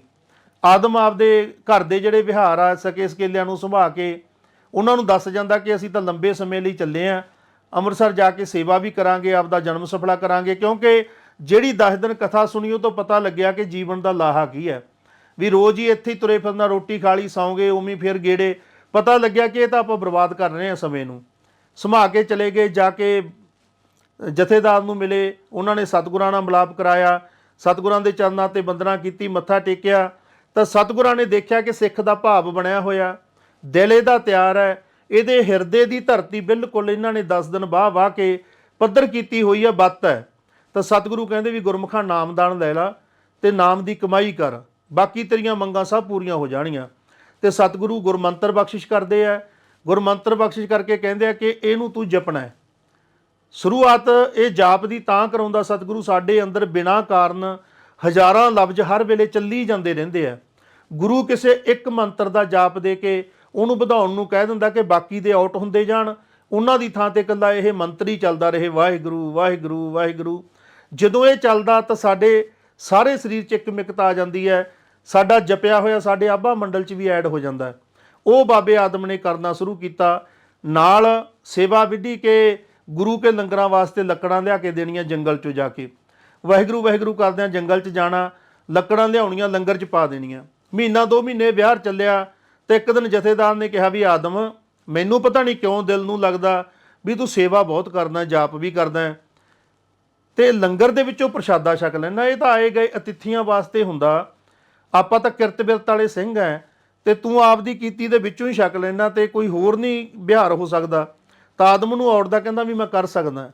ਫਿਰ ਆਦਮ ਕੀ ਕਰਦਾ, ਸੇਵਾ ਕਰਦਾ, ਬਾਕੀ ਦਾ ਬਚਦੇ ਟਾਈਮ 'ਚ ਕੁਛ ਲੱਕੜਾਂ ਲਿਆਉਂਦਾ, ਉਹਨੂੰ ਬਾਜ਼ਾਰ 'ਚ ਵੇਚ ਆਉਂਦਾ, ਵੇਚ ਕੇ ਉਹਦਾ ਰਾਸ਼ਨ ਪਾਣੀ ਲਿਆਉਂਦਾ, ਲਿਆ ਕੇ ਰਾਸ਼ਨ ਪਾਣੀ ਆਪਦੀ ਕੁਟੀਆ ਬਣਾਈ ਵੀ ਹੁੰਦੀ ਹੈ, ਦੋਨੇ ਜੀ ਉੱਥੇ ਬਹਿ ਕੇ ਆਪ ਦਾ ਛਕਦੇ ਆ। ਉਹ ਫਿਰ ਵਿਹਾਰ ਚੱਲਦਾ ਰਹਿੰਦਾ। 3 ਸਾਲ ਇਹ ਵਿਹਾਰ ਚੱਲਦਾ। 3 ਸਾਲਾਂ ਬਾਅਦ ਇੱਕ ਦਿਨ ਆਉਂਦਾ ਜਿੱਦੇ ਬਹੁਤ ਵਾਰਸਾਂ ਦੇ ਕਾਰਨ ਲੰਗਰ ਦੀਆਂ ਲੱਕੜਾਂ ਭੇਜੀ ਜਾਂਦੀਆਂ। ਸੰਗਤ ਕਹਿੰਦੀ ਹੈ ਜੀ ਅੱਜ ਲੰਗਰ ਮਸਤਾਨਾ ਰਹੂਗਾ। ਸਤਿਗੁਰੂ ਕਹਿੰਦੇ ਆ ਕੋਈ ਗੱਲ ਨਹੀਂ, ਗੁਰੂ ਨਾਨਕ ਕਿਰਪਾ ਕਰਨਗੇ। ਪਰ ਜਦੋਂ ਵੇਖਦੇ ਆ ਕਿ ਆਦਮ ਨੂੰ ਇਹ ਗੱਲ ਦਾ ਪਤਾ ਲੱਗਦਾ ਵਾਰਸ ਦੇ ਕਾਰਨ ਇਹ ਹੋਇਆ, ਤੇ ਆਦਮ ਦਾ ਇੱਕ ਸੁਭਾਅ ਬਣ ਗਿਆ ਸੀ ਕਿ ਵਿਹਲੇ ਨਹੀਂ ਸੀ ਰਹਿੰਦੇ। ਜਿਹੜਾ ਟਾਈਮ ਵਿਹਲਾ ਹੁੰਦਾ ਹੋਰ ਲੱਕੜਾਂ ਲਿਆਉਣੀਆਂ, ਲਿਆ ਕੇ ਘਰ ਦੇ ਨੇੜੇ ਹੀ ਸਿੱਟ ਲੈਣੀਆਂ। ਉੱਤੇ ਛੱਪਰ ਬਣਾਇਆ ਹੋਇਆ ਸੀ ਕਿ ਉਹਦੇ ਵਿੱਚ ਸਾਂਭ ਦੇਣੀਆਂ, ਕਿਤੇ ਵੇਲੇ ਕਿ ਵੇਲੇ ਕੰਮ ਆਉਣਗੀਆਂ। ਉਹ ਕਾਫੀ ਵੱਡਾ ਢੇਰ ਉਹਨਾਂ ਕੋਲ ਜਮ੍ਹਾਂ ਹੋ ਚੁੱਕਿਆ ਸੀ। ਉਹਨਾਂ ਨੇ ਉੱਥੋਂ ਭਰੀਆਂ ਬਣ ਕੇ ਸਾਰੇ ਡੇਰਿਆਂ ਤੇ ਪਹੁੰਚਾਤੀਆਂ। 10-10, 20-20 ਸਿੰਘਾਂ ਦੇ ਡੇਰੇ ਹੁੰਦੇ ਉਦੋਂ। ਉਹਨਾਂ ਨੂੰ ਸਾਰਿਆਂ ਨੂੰ ਪਹੁੰਚਾ ਕੇ ਗੁਰੂ ਕੇ ਲੰਗਰ ਤਿਆਰ ਹੋ ਗਏ, ਸਿੰਘ ਸੇਕੀ ਜਾਂਦੇ ਆ। ਤੇ ਸਤਿਗੁਰੂ ਜਦੋਂ ਗੇੜਾ ਦਿੰਦੇ ਆ 10 ਵਜੇ ਰਾਤ ਨੂੰ, ਗੁਰਮੁਖਾਂ ਨੂੰ ਮਿਲਦੇ ਸੀ ਸਭ ਨੂੰ, ਤੇ ਕਹਿੰਦੇ ਵੀ ਬੜੀਆਂ ਖੁਸ਼ੀਆਂ ਨਾਲੇ ਕਹਿੰਦੇ ਸੀ ਵਾਰਸਾ ਲੰਗਰ ਮਸਤਾਨਾ ਰਹਿਣਾ। ਕਹਿੰਦੇ ਜੀ ਉਹ ਮਾਲਵੇ ਤੋਂ ਆਇਆ ਵਾ ਜਿਹੜਾ ਆਦਮ ਜੱਟ ਹੈ, ਉਹ ਦੇ ਕੇ ਗਿਆ ਲੱਕੜਾਂ ਇਹ, ਤੇ ਉਹਨੇ ਸੇਵਾ ਕੀਤੀ ਹੈ। ਤੇ ਸਤਿਗੁਰੂ ਹੱਸ ਪੈਂਦੇ ਆ, ਕਹਿੰਦੇ ਭਾਈ ਗੁਰੂ ਨਾਨਕ ਨੇ ਸੇਵਾ ਪ੍ਰਵਾਨ ਕਰ ਲਈ, ਉਹਨੂੰ ਸੁਨੇਹਾ ਲਾਓ ਸੁਬਾ ਦਰਬਾਰ ਦੇ ਵਿੱਚ ਹਾਜ਼ਰ ਹੋਵੇ। ਸੁਨੇਹਾ ਮਿਲਦਾ ਹੈ, ਆਦਮ ਨੂੰ ਬੜੀ ਖੁਸ਼ੀ ਹੁੰਦੀ ਹੈ, ਜਾ ਕੇ ਦਰਬਾਰ 'ਚ ਹਾਜ਼ਰ ਹੋ ਜਾਂਦੇ ਆ। ਗੁਰੂ ਰਾਮਦਾਸ ਸਾਹਿਬ ਕਹਿੰਦੇ ਨੇ ਕਿ ਆਦਮ ਤੂੰ ਬੜੀ ਨਿੱਠ ਕੇ ਸੇਵਾ ਕੀਤੀ ਆ, ਬੜਾ ਨਿੱਠ ਕੇ ਨਾਮ ਜਪਿਆ, ਤੇਰਾ ਪ੍ਰਵਾਨ ਹੋਇਆ ਸਭ ਕੁਝ। ਗੁਰੂ ਨਾਨਕ ਦੇ ਘਰੋਂ ਕਦੇ ਕੋਈ ਖਾਲੀ ਨਹੀਂ ਗਿਆ, ਮੰਗ ਕੀ ਮੰਗਦਾ ਹੈ। ਇਤਿਹਾਸ ਦੱਸਦਾ ਕਿ 65 ਸਾਲ ਦੀ ਉਮਰ ਆ ਬਾਬੇ ਦੀ, ਚਿੱਟਾ ਦਾੜਾ ਹੈ। ਜਦੋਂ ਇਹ ਗੱਲ ਸੋਚਦਾ ਕਿ ਮੈਂ ਕਹਾਂ ਮੁੰਡਾ ਚਾਹੀਦਾ, ਤਾਂ ਸੰਗਤ ਵੱਲ ਵੇਖਦਾ ਵੀ ਚਿੱਟਾ ਦਾੜਾ ਦੇਖ ਕੇ ਸੰਗਤ ਮਜ਼ਾਕ ਕਰੂ, ਚੁੱਪ ਹੋ ਜਾਂਦਾ। ਕਹਿੰਦਾ ਸਤਿਗੁਰੂ ਤੁਸੀਂ ਜਾਣੀ ਜਾਣੋ, ਕਿਰਪਾ ਕਰ ਦਿਓ। ਮਹਾਰਾਜ ਕਹਿੰਦੇ ਬੋਲ ਕੇ ਮੰਗ ਕੀ ਚਾਹੀਦਾ। ਫਿਰ ਚੁੱਪ ਹੋ ਜਾਂਦਾ। ਤਾਂ ਸਤਿਗੁਰੂ ਕਹਿੰਦੇ ਚੰਗਾ ਜਾ ਆਪਦੇ ਘਰਦਿਆਂ ਨੂੰ ਨਾਲ ਲਿਆ। ਜਾ ਕੇ ਘਰੇ ਦੱਸਦਾ ਕਿ ਅੱਜ ਸਤਿਗੁਰਾਂ ਨੇ ਮੈਨੂੰ ਆਹ ਬਚਨ ਕੀਤੇ। ਉਹ ਮਾਤਾ ਜੀ ਕਹਿੰਦੇ ਆ ਭੋਲਿਆ ਆਪਾਂ ਤਾਂ ਇਸੇ ਦਿਨ ਨੂੰ ਤਰਸਦੇ ਆ, ਇਹਦਾ ਕਰਕੇ ਆਪਾਂ ਆਏ ਸੀ। ਠੀਕ ਆ ਆਪਾਂ ਜਾਪ ਜਪਦੇ ਆ, ਨਿਹਾਲ ਹੋ ਗਏ ਆ, ਉਨੀ ਤੜਪ ਨਹੀਂ ਰਹੀ, ਪਰ ਆਪਣੀ ਮੰਗ ਤਾਂ ਇਹੀ ਸੀ ਨਾ ਕਿ ਬੱਚਾ ਚਾਹੀਦਾ। ਮਾਤਾ ਜੀ ਜਾਂਦੇ ਆ, ਜਾ ਕੇ ਝੋਲੀ ਅੱਡ ਕੇ ਖੜ ਜਾਂਦੇ ਆ। ਸਤਿਗੁਰਾਂ ਨੂੰ ਕਹਿੰਦੇ ਆ ਕਿ ਪਾਤਸ਼ਾਹ ਮੇਰੇ ਤੇ ਕਿਰਪਾ ਕਰੋ, ਮੈਂ ਆਪਣੇ ਪੋਤਰੇ ਨੂੰ ਸਿਉਣੇ ਦੇ ਸੰਨੇ 'ਚ ਦੁੱਧ ਪੀਂਦਾ ਵੇਖਾਂ। ਇਹ ਸਾਖੀ ਹੋਰ ਵੀ ਕਈ ਥਾਈਂ ਜੁੜਦੀ ਆ, ਪਰ ਇਹ ਮੇਨ ਬਾਬੇ ਆਦਮ ਦੇ ਘਰ ਵਾਲੀ ਜਦੋਂ ਇਹ ਗੱਲ ਕਹਿੰਦੀ ਆ ਤਾਂ ਸਤਿਗੁਰੂ ਨੇਤਰ ਬੰਦ ਕਰ ਲੈਂਦੇ ਆ। 5 ਮਿੰਟਾਂ ਬਾਅਦ ਦੁਬਾਰਾ ਖੋਲ੍ਹ ਕੇ ਕਹਿੰਦੇ ਆਦਮ ਕੁਦਰਤ ਦੀ ਕਰਨੀ ਵੇਖੋ, ਤੁਹਾਡੇ ਲੇਖਾਂ 'ਚ ਇਸ ਜਨਮ 'ਚ ਤਾਂ ਕੀ ਅੱਗੇ ਵੀ ਪੁੱਤਰ ਨਹੀਂ ਲਿਖਿਆ। ਇਸ ਕਰਕੇ ਸਾਡੇ 4 ਪੁੱਤਰਾਂ ਨੇ ਜਨਮ ਲੈਣਾ, 3 ਲੈ ਚੁੱਕੇ, ਅਸੀਂ ਆਪਣਾ ਚੌਥਾ ਪੁੱਤਰ ਤੁਹਾਨੂੰ ਦਿੰਨੇ ਆ। ਉਹ ਤੁਹਾਡਾ ਨਾ ਜਾਣਿਓ, ਗੁਰੂ ਨਾਨਕ ਦੇ ਘਰ ਤੋਂ ਤੁਹਾਡੀ ਭਗਤੀ ਦਾ ਫਲ ਹੈ, ਉਹਦਾ ਨਾਮ ਭਗਤੂ ਰੱਖਿਓ। ਇਹ ਨਾਂ ਵੀ ਪਹਿਲਾਂ ਰੱਖਤਾ ਸੀ, ਫਿਰ 10 ਮਹੀਨਿਆਂ ਬਾਅਦ ਇਹ ਬੱਚਾ ਪੈਦਾ ਹੁੰਦਾ, ਨਾਂ ਭਗਤੂ ਰੱਖ ਕੇ ਇਹਦੀ ਪਾਲਣਾ ਪੋਸਣਾ ਉੱਥੇ ਹੀ ਹੁੰਦੀ ਹੈ। ਗੁਰੂ ਅਰਜਨ ਸਾਹਿਬ ਦੇ ਨਾਲ ਹੀ, ਕਿਉਂਕਿ ਥੋੜ੍ਹੇ ਹੀ ਵੱਡੇ ਪਾਤਸ਼ਾਹ 2 ਸਾਲ ਉਹ ਤੋਂ 3 ਪਾਲਣਾ ਪੋਸਣਾ ਹੁੰਦੀ ਹੈ, ਉਹਨੂੰ ਪੜ੍ਹਾਈ ਵਿੱਦਿਆ ਦਾਨ ਮਿਲਦਾ ਹੈ। ਜਵਾਨ ਹੋ ਜਾਂਦੇ ਆ ਤਾਂ ਗੁਰਮਤ ਦੇ ਵਿੱਚ ਬੜੇ ਪਰਿਪੱਕ ਹੁੰਦੇ ਆ। ਗੁਰੂ ਅਰਜਨ ਸਾਹਿਬ ਭਾਈ ਦਾ ਖਿਤਾਬ ਬਖਸ਼ਿਸ਼ ਕਰਦੇ ਆ ਭਗਤੂ ਨੂੰ, ਨਾਲ ਸੇਵਾ ਬਖਸ਼ਿਸ਼ ਕਰਦੇ ਆ ਕਿ ਭਗਤੂ ਤੂੰ ਗੁਰੂ ਨਾਨਕ ਦੇ ਘਰ 'ਚ ਰਹਿ ਕੇ ਗੁਰੂ ਨਾਨਕ ਦੀ ਸਿੱਖੀ ਨੂੰ ਨੇੜਿਓਂ ਜਾਣਿਆ, ਨੇੜਿਓਂ ਪਹਿਚਾਣਿਆ, ਸਾਰੇ ਨਿਯਮਾਂ ਨੂੰ ਜਾਣਦਾ, ਤੈਨੂੰ ਮਾਲਵਾ ਇਲਾਕਾ ਸੌਂਪਿਆ ਤੇਰਾ, ਜਾਂ ਤੂੰ ਮਾਲਵੇ 'ਚ ਪ੍ਰਚਾਰ ਕਰ। ਫਿਰ ਇਹ ਭਾਈ ਭਗਤੂ ਉੱਥੋਂ ਤੁਰਦੇ ਆ।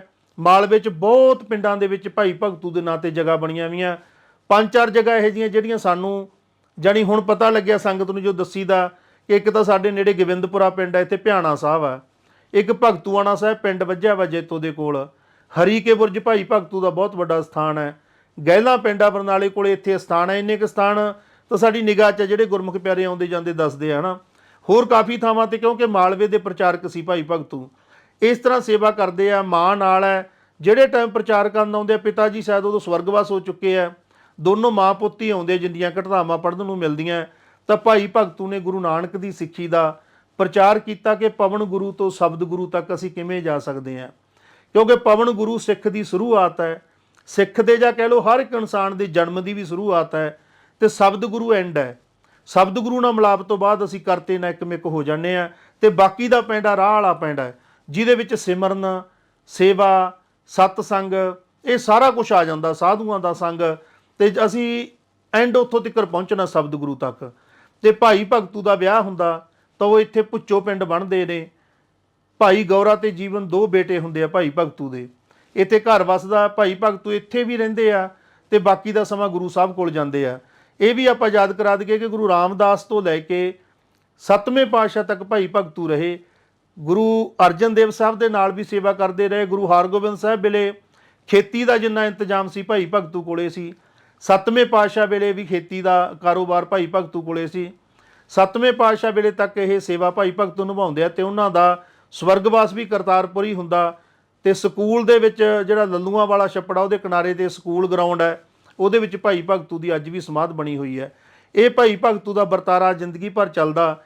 ਤਾਂ ਇੱਕ ਘਟਨਾ ਭਾਈ ਭਗਤੂ ਦੇ ਜੀਵਨ 'ਚ ਹੋਰ ਘਟਦੀ ਹੈ, ਜਿਹਨੂੰ ਆਪਾਂ ਚੇਤੇ ਕਰ ਲਈਏ ਕਿ ਭਾਈ ਭਗਤੂ 7ਵੇਂ ਪਾਤਸ਼ਾਹ ਦੀ ਹਜ਼ੂਰੀ 'ਚ ਰਹਿੰਦੇ ਆ। ਇੱਕ ਦਿਨ ਕਵੇਲੇ ਸੁਬਾਹ ਅੰਮ੍ਰਿਤ ਵੇਲੇ ਜਿਵੇਂ 3 ਵਜੇ ਆਪਾਂ ਸੰਗਤ ਉੱਠ ਕੇ ਜਾਂਦੀ ਹੈ, ਸੰਗਤ ਦੇ ਦਰਬਾਰ ਦੇ ਵਿੱਚ ਜਾਂਦੇ ਆ ਤਾਂ ਤੁਰੇ ਜਾਂਦੇ ਆਪਦਾ ਪਰਨਾ ਸਮਝ ਕੇ ਮਾਤਾ ਦੀ ਫੁਲਕਾਰੀ ਬੰਨ੍ਹ ਲੈਂਦੇ ਆ ਸਿਰ ਤੇ।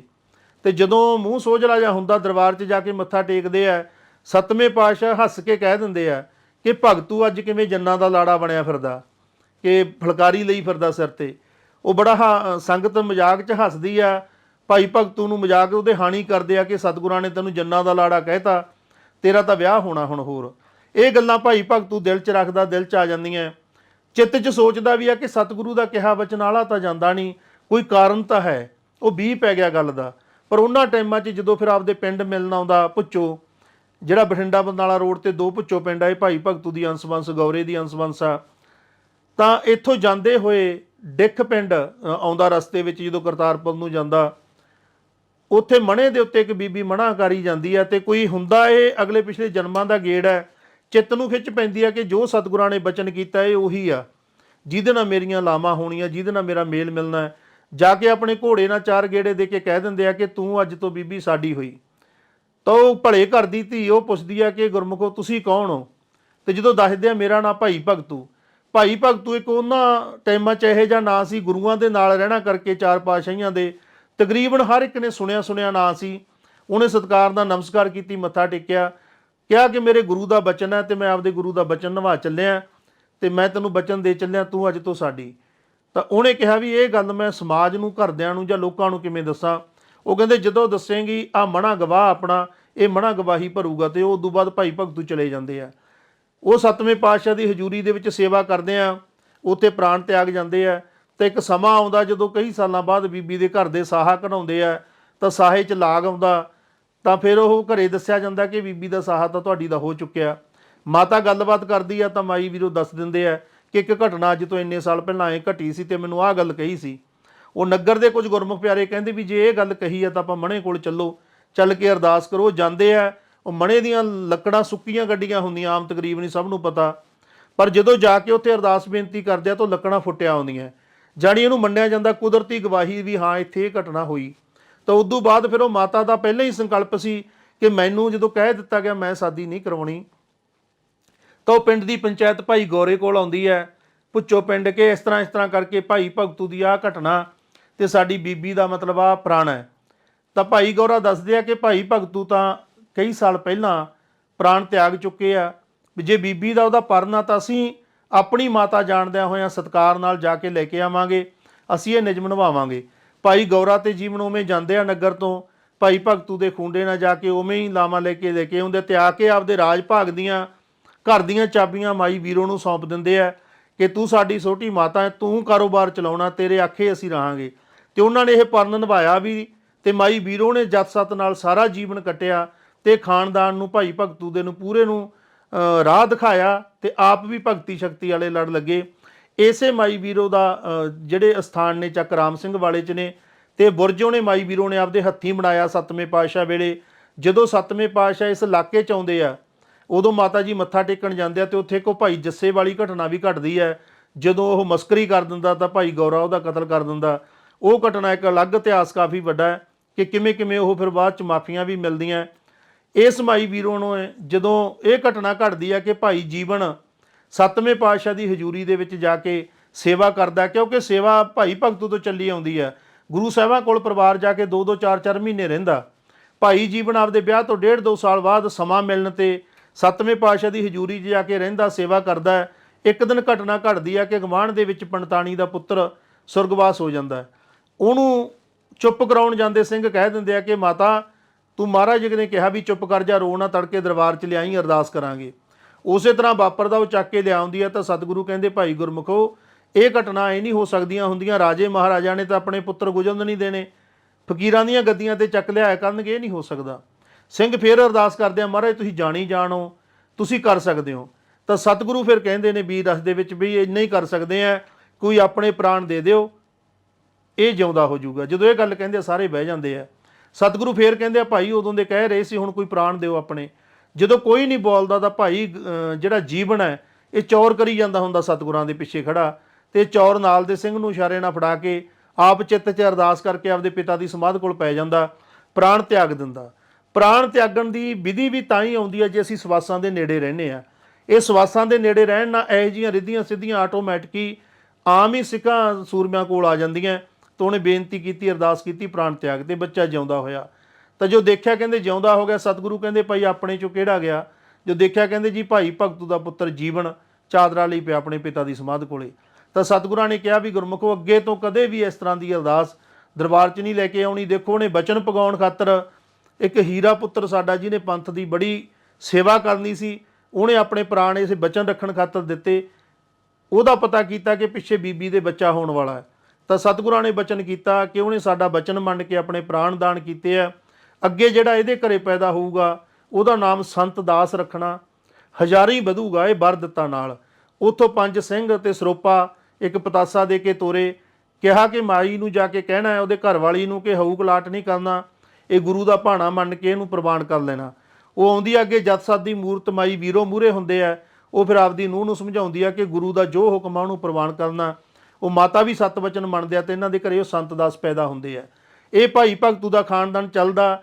ਤਾਂ ਜਦੋਂ ਸੰਤ ਦਾਸ ਜਵਾਨ ਹੋ ਜਾਂਦਾ ਤੇ ਉਦੋਂ ਇਹ ਬੀਬੀ ਵੀਰੋ ਭਾਈ ਗੌਰੇ ਨੂੰ ਕਹਿੰਦੇ ਆ ਕਿ ਗੌਰਿਆ ਤੇਰੇ ਭਾਈ ਦਾ ਪਿੰਡ ਬੰਨ੍ਹਣਾ ਹੈ, ਭਤੀਜੇ ਦਾ, ਦੱਸ ਕਿੱਥੇ ਬੰਨੀਏ।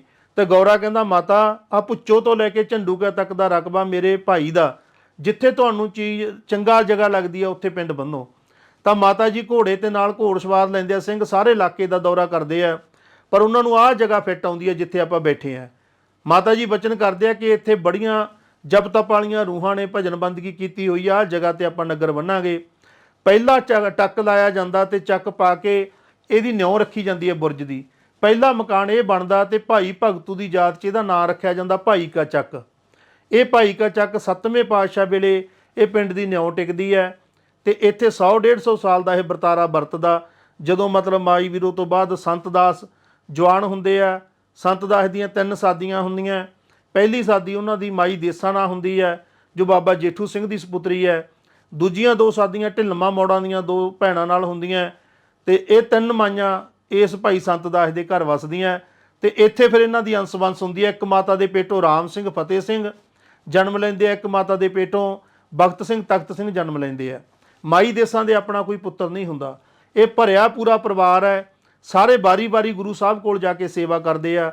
ਆਨੰਦਪੁਰ ਸਾਹਿਬ ਜਾਂਦੇ ਆ, ਰਹਿ ਕੇ ਆਉਂਦੇ ਆ। ਮਾਈ ਦੇਸਾਂ ਦਾ ਵੱਧ ਤੋਂ ਵੱਧ ਸਮਾਂ ਗੁਜ਼ਰਦਾ ਆਨੰਦਪੁਰ ਸਾਹਿਬ। ਉੱਥੇ ਜਾਣਾ, 4-4 ਮਹੀਨੇ ਰਹਿ ਕੇ ਆਉਣਾ, ਸਾਹਿਬਜ਼ਾਦਿਆਂ ਦੀ ਸੇਵਾ ਕਰਨੀ, ਮਾਤਾ ਜੀ ਹੋਰਾਂ ਨਾਲ ਵਿਚਰਨਾ, ਸੇਵਾ ਕਰਨੀ। ਇਹ ਵਿਹਾਰ ਆ ਦਿਲ ਦਾ, ਜ਼ਿੰਦਗੀ ਦਾ ਪੂਰਾ। ਕਹਿ ਲਓ ਵੀ ਜਿਵੇਂ ਰੂਹ ਜੁੜੀ ਹੁੰਦੀ ਹੈ। ਉਹ ਸਾਰਾ ਇੱਕ ਮਾਣ ਸਨਮਾਨ ਗੁਰੂ ਰਾਮਦਾਸ ਵੇਲੇ ਤੋਂ ਲੈ ਕੇ ਜੁੜਿਆ ਹੋਇਆ। ਇਹ ਪਰਿਵਾਰ ਗੁਰੂ ਨਾਨਕ ਦੀ ਸਿੱਖੀ ਨੂੰ ਸਮਝਦਾ, ਗੁਰੂ ਨਾਨਕ ਦੀ ਗੱਲ ਨੂੰ ਸਮਝਦਾ। ਉਦੋਂ ਤੋਂ ਹੀ ਗੁਰੂਆਂ ਨਾਲ ਤੁਰਿਆ ਆ ਰਿਹਾ। ਜੰਗਾਂ ਯੁੱਧਾਂ ਦੇ ਟਾਈਮਾਂ 'ਚ ਵੀ ਭਾਈ ਗੌਰੇ ਵਰਗਿਆਂ ਨੇ ਸਾਥ ਦਿੱਤਾ, ਗੁਰੂ ਸਾਹਿਬ ਦੀ ਸੇਵਾ 'ਚ ਰਹੇ। ਉਹ ਸਾਰਾ ਵਰਤਾਰਾ ਵਰਤਦਾ।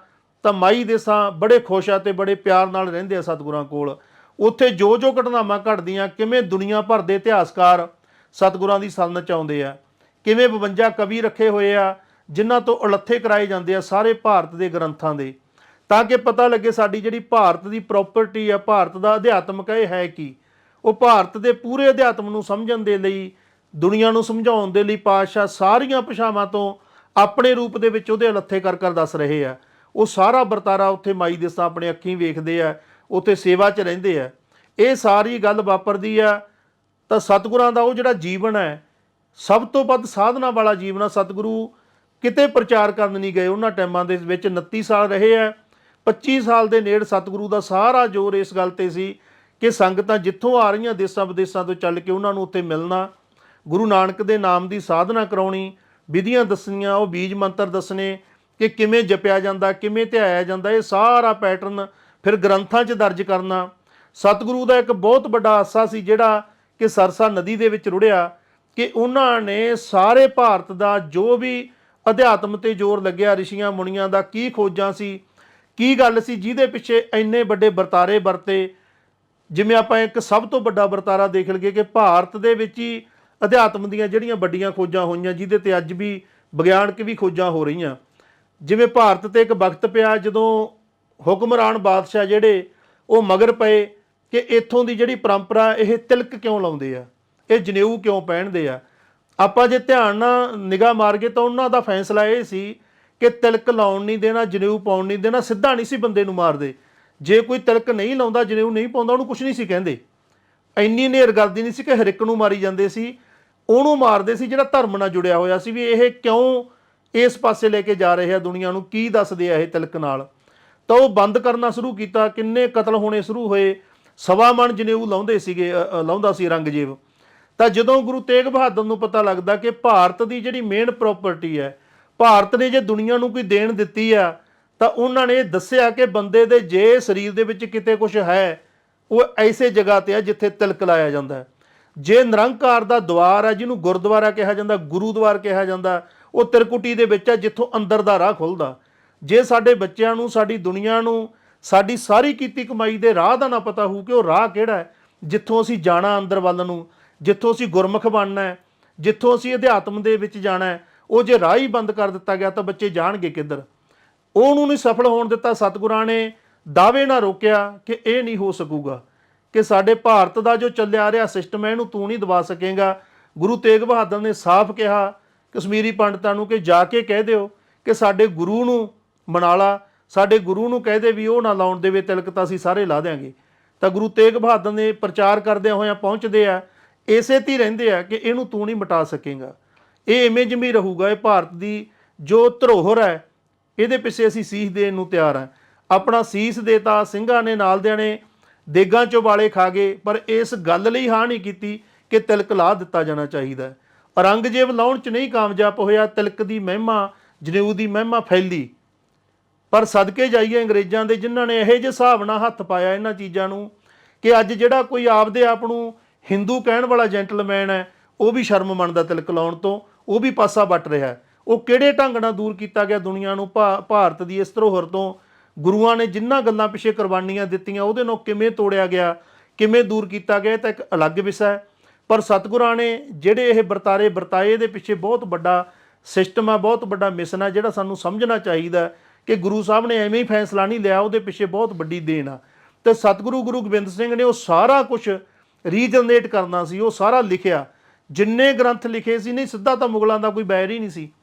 ਗੁਰੂ ਸਾਹਿਬ ਨਾਲ ਤਾਂ ਤੁਸੀਂ ਦੇਖੋਗੇ ਸਿੱਧਾ ਕੋਈ ਬੈਰ ਨਹੀਂ। ਪਹਾੜੀ ਰਾਜਿਆਂ ਨਾਲ ਲੜਾਈਆਂ ਕਰਨ ਆਉਂਦੀਆਂ ਸੀ ਮੁਗਲ ਫੌਜਾਂ, ਪਰ ਇਹਨਾਂ ਗੱਲਾਂ ਕਾਰਨ ਕਿ ਇਹਨਾਂ ਦੇ ਵੱਡਿਆਂ ਨੇ ਪਹਿਲਾਂ ਵੀ ਕੁਰਬਾਨੀ ਦਿੱਤੀ ਹੈ, ਇਸ ਧਰੋਹਰ ਨੂੰ ਇਹ ਉਵੇਂ ਅੱਗੇ ਲਿਜਾਣਾ ਚਾਹੁੰਦੇ ਆ। ਉਸੇ ਕਾਰਨ ਸਾਡੇ ਤੇ ਹਮਲੇ ਹੋਏ, ਗੁਰੂ ਸਾਹਿਬ ਤੇ ਹਮਲੇ ਹੋਏ। ਤੇ ਜਿੰਨਾ ਵੱਡਾ ਕਾਰਜ ਕੀਤਾ ਵਾ ਸੀ ਪਿਛਲੇ 30 ਸਾਲਾਂ ਦਾ, ਜਿੰਨੀਆਂ ਲਿਖਤਾਂ ਪੜ੍ਹਤਾਂ ਸੀ, ਉਹ ਸਾਰੀਆਂ ਸਰਸਾ ਨਦੀ ਦੀ ਭੇਟ ਚੜ੍ਹੀਆਂ। ਉਹ ਜੋ ਮੈਸੇਜ ਸਿੱਧਾ ਦੇਣਾ ਸੀ, ਉਹ ਸਿੱਧਾ ਨਹੀਂ ਆ ਸਕਿਆ। ਉਹ ਸਤਿਗੁਰੂ ਕਿਰਪਾ ਕਰ ਰਹੇ ਆ। ਸਤਿਗੁਰੂ ਜਿਹੜੇ ਜਪੀ ਤਪੀ ਸਿੰਘ ਆ, ਜਿਹੜੇ 24-24 ਘੰਟੇ ਧਿਆਨ ਹੀ ਇੱਧਰ ਰੱਖਦੇ ਆ, ਜਿਹੜੇ ਬਹਿੰਦੇ ਆ ਉਹਨਾਂ ਦੀ ਯਾਦ ਦੇ ਵਿੱਚ, ਉਹਨਾਂ ਨੂੰ ਇਹ ਸਮਝਾ ਰਹੇ ਆ ਕਿ ਅਸੀਂ ਕੀ ਦੇਣਾ ਤੇ ਕੀ ਦਿੱਤਾ, ਤੇ ਉਹ ਤੁਸੀਂ ਜਾਗਰਤ ਹੋਵੋ ਇਹਨਾਂ ਚੀਜ਼ਾਂ ਤੋਂ। ਉਹ ਚੀਜ਼ਾਂ ਸਤਿਗੁਰੂ ਹੁਣ ਬਖਸ਼ਿਸ਼ ਕਰ ਰਹੇ ਆ। ਉਹਦੇ ਵਿੱਚ ਜਿੰਨਾ ਵੀ ਇਹ ਲਿਖਿਆ ਵਾ ਹੈਗਾ, ਉਹ ਹੁਣ ਵੱਖ-ਵੱਖ ਥਾਵਾਂ ਤੋਂ ਜਿਹੜੇ ਕੋਈ ਮੂੰਹ ਜ਼ਬਾਨੀ, ਕੋਈ ਆਪਦੇ ਕੋਲੇ ਡਾਇਰੀਆਂ ਲਿਖਦੇ ਸੀ ਕੁਝ ਲੇਖਕ, ਕੁਛ ਉਹ ਚੀਜ਼ਾਂ ਮਿਲ ਰਹੀਆਂ, ਕੁਛ ਹੋਰ ਮਿਲ ਰਿਹਾ। ਉਹ ਸਤਿਗੁਰੂ ਕਿਰਪਾ ਕਰਨ, ਅੱਗੇ ਆਪਣੇ ਬੱਸ ਆਵੇਗਾ, ਕੰਮ ਆਵੇਗਾ।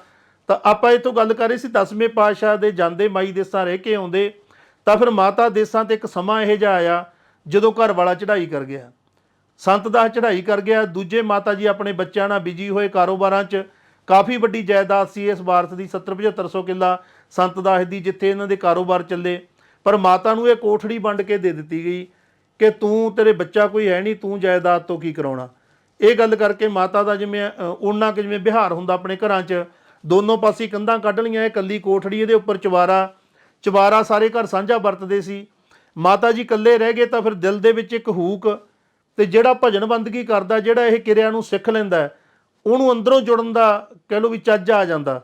ਤਾਂ ਫਿਰ ਜਦੋਂ ਹੀ ਜੁੜ ਜਾਂਦੇ ਆ ਮਾਤਾ ਜੀ ਉਹਦੀ ਬੇਨਤੀ ਕਰਦੇ ਆ, ਪਾਤਸ਼ਾਹ ਮੈਂ ਤਾਂ ਨਹੀਂ ਆ ਸਕਦੀ, ਮੈਨੂੰ ਕੋਈ ਬੱਚਾ ਵੀ ਨਹੀਂ ਦਿੱਤਾ ਜਿਹਨੂੰ ਮੈਂ ਨਾਲ ਲੈ ਕੇ ਆ ਜਾ, ਤੁਸੀਂ ਤਾਂ ਆ ਸਕਦੇ ਹੋ, ਕਿਰਪਾ ਕਰੋ। ਇਹੀ ਅਰਦਾਸ ਕਰਨੀ, ਰੋਜ਼ ਪਾਣੀ ਛਿੜਕਣਾ, ਰਾਹ ਸੁੰਭਰਨਾ, ਇਹ ਬਿਹਾਰ ਬਣਾ ਲਿਆ। ਇੱਕ ਨਗਰ ਦੀ ਬੀਬੀ ਦਾ ਨਾਮ ਦਾ ਅਤੀਸੋ, ਜਿਹੜੀ ਮਾਤਾ ਜੀ ਕੋਲ ਆਉਂਦੀ ਆ, ਜੇ ਕੋਈ ਨਗਰ 'ਚ ਗੱਲ ਸੁਣ ਕੇ ਆਉਂਦਾ ਬਾਹਰੋਂ ਕਿ ਜੰਗ ਯੁੱਧ ਚੱਲੀ ਜਾਂਦੇ ਆ, ਚਮਕੌਰ ਦੀ ਗੜੀ ਤੇ ਜੰਗ ਹੋਇਆ, ਮੁਕਤਸਰ ਜੰਗ ਹੋਇਆ, ਤਾਂ ਆ ਕੇ ਦੱਸਦੀ ਆ ਕਿ ਫਲਾਣੇ ਸਿੰਘ ਆਏ ਆ, ਉਹ ਆਇਆ ਦੱਸਦੇ ਆ। ਤੇ ਮਾਤਾ ਜੀ ਨੂੰ ਬੜਾ ਦੁੱਖ ਹੁੰਦਾ ਕਿ ਕਿੱਡੇ ਵੱਡੇ ਰਾਜ ਭਾਗ ਤੋਂ ਪਾਤਸ਼ਾਹ ਅੱਜ ਕਿੱਥੇ ਹੋਣਗੇ, ਕੀ ਗੱਲਾਂ ਵਾਪਰ ਰਹੀਆਂ ਹੋਣਗੀਆਂ। ਜਿਹੜਾ ਪ੍ਰੇਮੀ ਹੁੰਦਾ ਉਹਦਾ ਹਿਰਦਾ ਆਪਦੇ ਇਸ਼ਟ ਕੰਨੀ ਹਰ ਵੇਲੇ ਰਹਿੰਦਾ 24 ਘੰਟੇ, ਉਹੀ ਬੇਨਤੀ ਕਰਦੇ ਰਹਿਣਾ, ਪਾਤਸ਼ਾਹ ਤੁਸੀਂ ਕਿਤੇ ਵੀ ਹੋ ਮੇਰੇ ਘਰ ਜ਼ਰੂਰ ਆਓ। ਤਾਂ ਫਿਰ ਇੱਕ ਸਮਾਂ ਆਉਂਦਾ, ਪਾਤਸ਼ਾਹ ਮੁਕਤਸਰ ਦੀ ਜੰਗ ਤੋਂ ਫ੍ਰੀ ਹੁੰਦੇ ਆ, ਤਾਂ ਦਮਦਮਾ ਤਲਵੰਡੀ ਸਾਬੋ ਭਾਈ ਡੱਲੇ ਕੋਲ ਆ ਕੇ ਠਹਿਰਦੇ ਆ। ਡੱਲੇ ਕੋਲ ਆ ਕੇ ਜਦੋਂ ਠਹਿਰਦੇ ਆ, ਉਦੋਂ ਇੱਕ ਘਟਨਾ ਹੋਰ ਘਟ ਜਾਂਦੀ ਆ। ਇਸ ਇਲਾਕੇ ਦਾ ਚੌਧਰੀ ਆ ਜਿਹੜਾ ਭਾਈ ਦਿਆਲਾ, ਭਾਈ ਗੌਰੇ ਦਾ ਪੋਤਾ ਸ਼ਾਇਦ ਲੱਗਦਾ ਜਾਂ ਪੁੱਤਰਾ, ਮੈਨੂੰ ਹਲੇ ਇਹ ਕਲੀਅਰ ਨਹੀਂ। ਭਾਈ ਗੌਰੇ ਦੀ ਅੰਸ਼-ਵੰਸ਼ 'ਚੋਂ ਆਪਾਂ ਕਹਿ ਸਕਦੇ ਹਾਂ ਭਾਈ ਦਿਆਲ ਦਾਸ। ਇਹ ਮੱਥਾ ਟੇਕਣ ਜਾਂਦਾ ਬਜ਼ੁਰਗ ਹੈ, ਤੇ ਸਤਿਗੁਰੂ ਭਾਈ ਦਿਆਲ ਦਾਸ ਨੂੰ ਮਿਲਦੇ ਆ, ਬੜੇ ਖੁਸ਼ ਹੁੰਦੇ ਆ, ਤੇ ਨਾਲ ਬਚਨ ਕਰਦੇ ਆ, ਦਿਆਲ ਦਾਸ ਅਸੀਂ ਸਿੱਖੀ ਨੂੰ ਖਾਲਸੇ ਦੇ ਰੂਪ 'ਚ ਢਾਲ ਰਹੇ ਹਾਂ, ਤੂੰ ਵੀ ਗੁਰੂ ਰਾਮਦਾਸ ਤੋਂ ਸਿੱਖੀ ਲਈ ਹੋਈ ਹੈ, ਤੇ ਹੁਣ ਤੁਸੀਂ ਖਾਲਸਾ ਬਣ ਜਾਓ।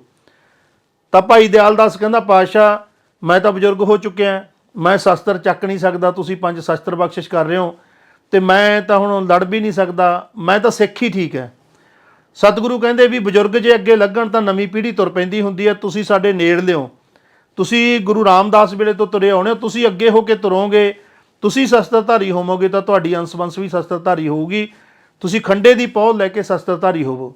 ਤਾਂ ਭਾਈ ਦਿਆਲ ਦਾਸ ਨੀਵੀਂ ਪਾ ਜਾਂਦੇ ਆ, ਜਵਾਬ ਦੇ ਦਿੰਦੇ ਜੀ ਸਤਿਗੁਰੂ ਮੈਨੂੰ ਮਾਫੀ ਦਿਓ। ਤਾਂ ਉੱਥੇ ਸਤਿਗੁਰੂ ਬਚਨ ਕਰਦੇ ਨੇ, ਚੰਗਾ ਦਿਆਲ ਦਾਸ ਅੱਜ ਤਾਂ ਅਸੀਂ ਖੁਦ ਤਰੁੱਠ ਕੇ ਤੈਨੂੰ ਦਾਤ ਦੇ ਰਹੇ ਸੀ, ਆਉਣ ਵਾਲੇ ਸਮੇਂ 'ਚ ਤੁਸੀਂ ਗੋਡਣੀਆਂ ਰਗੜ ਕੇ ਮੰਗਿਆ ਕਰੋਗੇ ਤਾਂ ਵੀ ਨਹੀਂ ਮਿਲਣੀ। ਇਹ ਬਚਨ ਕਰਕੇ ਸਤਿਗੁਰੂ ਪਾਸੇ ਮੂੰਹ ਕਰ ਲੈਂਦੇ ਆ, ਤਾਂ ਨਾਰਾਜ਼ਗੀ ਇੱਕ ਮਾਹੌਲ ਉੱਥੇ ਬਣ ਜਾਂਦਾ, ਤੇ ਭਾਈ ਦਿਆਲ ਦਾਸ ਉੱਠ ਕੇ ਆ ਜਾਂਦਾ, ਤੇ ਪੂਰੇ ਇਲਾਕੇ 'ਚ ਗੱਲ ਉੱਡ ਜਾਂਦੀ ਹੈ ਕਿ ਦਿਆਲ ਦਾਸ ਸਤਿਗੁਰਾਂ ਨੂੰ ਨਾਰਾਜ਼ ਕਰਿਆ ਆ। ਇਹ ਜਦੋਂ ਗੱਲਾਂ ਪਿੰਡਾਂ 'ਚ ਫੈਲਦੀਆਂ ਤਾਂ ਮਾਤਾ ਦੇਸਾਂ ਨੂੰ ਬੜਾ ਦੁੱਖ ਹੁੰਦਾ ਕਿ ਪਾਤਸ਼ਾਹ ਜੇ ਅੱਜ ਮੇਰੇ ਕੋਲ ਇੱਕ ਪੁੱਤਰ ਹੁੰਦਾ ਮੈਂ ਲੈ ਕੇ ਆ ਜਾਂਦੀ ਕਿ ਇਹਨੂੰ ਸਿੰਘ ਸਜਾਓ। ਤੇ ਦਿਆਲ ਦਾਸ ਨੇ ਇਹ ਕੀ ਕੀਤਾ, ਉਹ ਜੋ ਸਾਰਿਆਂ ਨੂੰ ਪਤਾ ਲੱਗਦਾ, ਤਾਂ ਫਿਰ ਇਸ ਪਿੰਡ ਦੇ ਜਿੰਨੇ ਭਾਈ ਰਾਮਾ, ਫੱਤਾ, ਬਖਤਾ, ਤਖਤਾ, ਇਸ ਤਰ੍ਹਾਂ ਨਾਂ ਸੀ ਗੁਰਮੁਖਾਂ ਦੇ ਅੱਗੇ, ਇਸ ਤਰ੍ਹਾਂ ਹੀ ਹੁੰਦੇ, ਸਾਰੇ ਇਕੱਤਰ ਹੁੰਦੇ ਆ ਵੀ ਆਪਾਂ ਜਾ ਕੇ ਮਾਫੀ ਮੰਗ ਗਏ, ਆਪਣੀ ਤਾਂ ਭਾਈ ਭਗਤੂ ਦੀ ਕਰੀ ਕਰਾਈ ਸਾਰੀ ਇਹ ਮਤਲਬ ਭਾਈ ਦਿਆਲ ਦਾਸ ਰੋਲਿਆ ਆ, ਤੇ ਆਪਾਂ ਜਾ ਕੇ ਸਤਿਗੁਰਾਂ ਅੱਗੇ ਬੇਨਤੀ ਕਰਦੇ ਆ। ਸਾਰੇ ਜਾ ਕੇ ਇਕੱਠੇ ਹੋ ਕੇ ਜਾ ਕੇ ਦਰਸ਼ਨ ਦਿਦਾਰੇ ਕਰਦੇ ਆ, ਤੇ ਸਤਿਗੁਰਾਂ ਨੂੰ ਬੇਨਤੀ ਕਰਦੇ ਆ, ਮਹਾਰਾਜ ਸਾਡੇ ਤਾਇਆ ਜੀ ਥੋੜ੍ਹੇ ਬਜ਼ੁਰਗ ਹੈ, ਤੇ ਉਹਨਾਂ ਤੋਂ ਇਹ ਭੁੱਲ ਹੋ ਗਈ ਆ, ਉਹਨਾਂ ਨੂੰ ਮਾਫੀ ਦਿਓ, ਤੁਸੀਂ ਸਾਨੂੰ ਤੁਸੀਂ ਖੰਡੇ ਦੀ ਪਹੁਲ ਦਿਓ, ਸਿੰਘ ਸਜਾਓ। ਫਿਰ ਸਤਿਗੁਰੂ ਖੰਡੇ ਦੀ ਪਹੁਲ ਛਕਾਉਂਦੇ ਆ, ਨਾਮਦਾਨ ਬਖਸ਼ਿਸ਼ ਕਰਦੇ ਆ ਸਾਰਿਆਂ ਨੂੰ, ਔਰ ਖਾਲਸਾ ਪੰਥ ਦੇ ਅਸੂਲ ਸਮਝਾਉਂਦੇ ਆ, ਤੇ ਨਾਮ ਬਦਲ ਕੇ ਰਾਮੇ ਤੋਂ ਰਾਮ ਸਿੰਘ, ਫੱਤੇ ਤੋਂ ਭਾਈ ਫਤਿਹ ਸਿੰਘ, ਭਾਈ ਬਖਤ ਸਿੰਘ, ਭਾਈ ਤਖਤ ਸਿੰਘ, ਆਏ ਸਾਰਿਆਂ ਦੇ ਨਾਂ ਰੱਖ ਦਿੱਤੇ ਜਾਂਦੇ ਆ। ਪੂਰੀ ਖਾਲਸਾ ਫੌਜ ਇੱਕ ਤਿਆਰ ਹੁੰਦੀ ਹੈ, ਨਵੇਂ ਤੋਂ ਨਵੇਂ ਜਵਾਨ ਜਾ ਕੇ ਖੰਡੇ ਦੀ ਪਹੁਲ ਲੈ ਕੇ ਭਰਤੀ ਹੋ ਰਹੇ ਆ।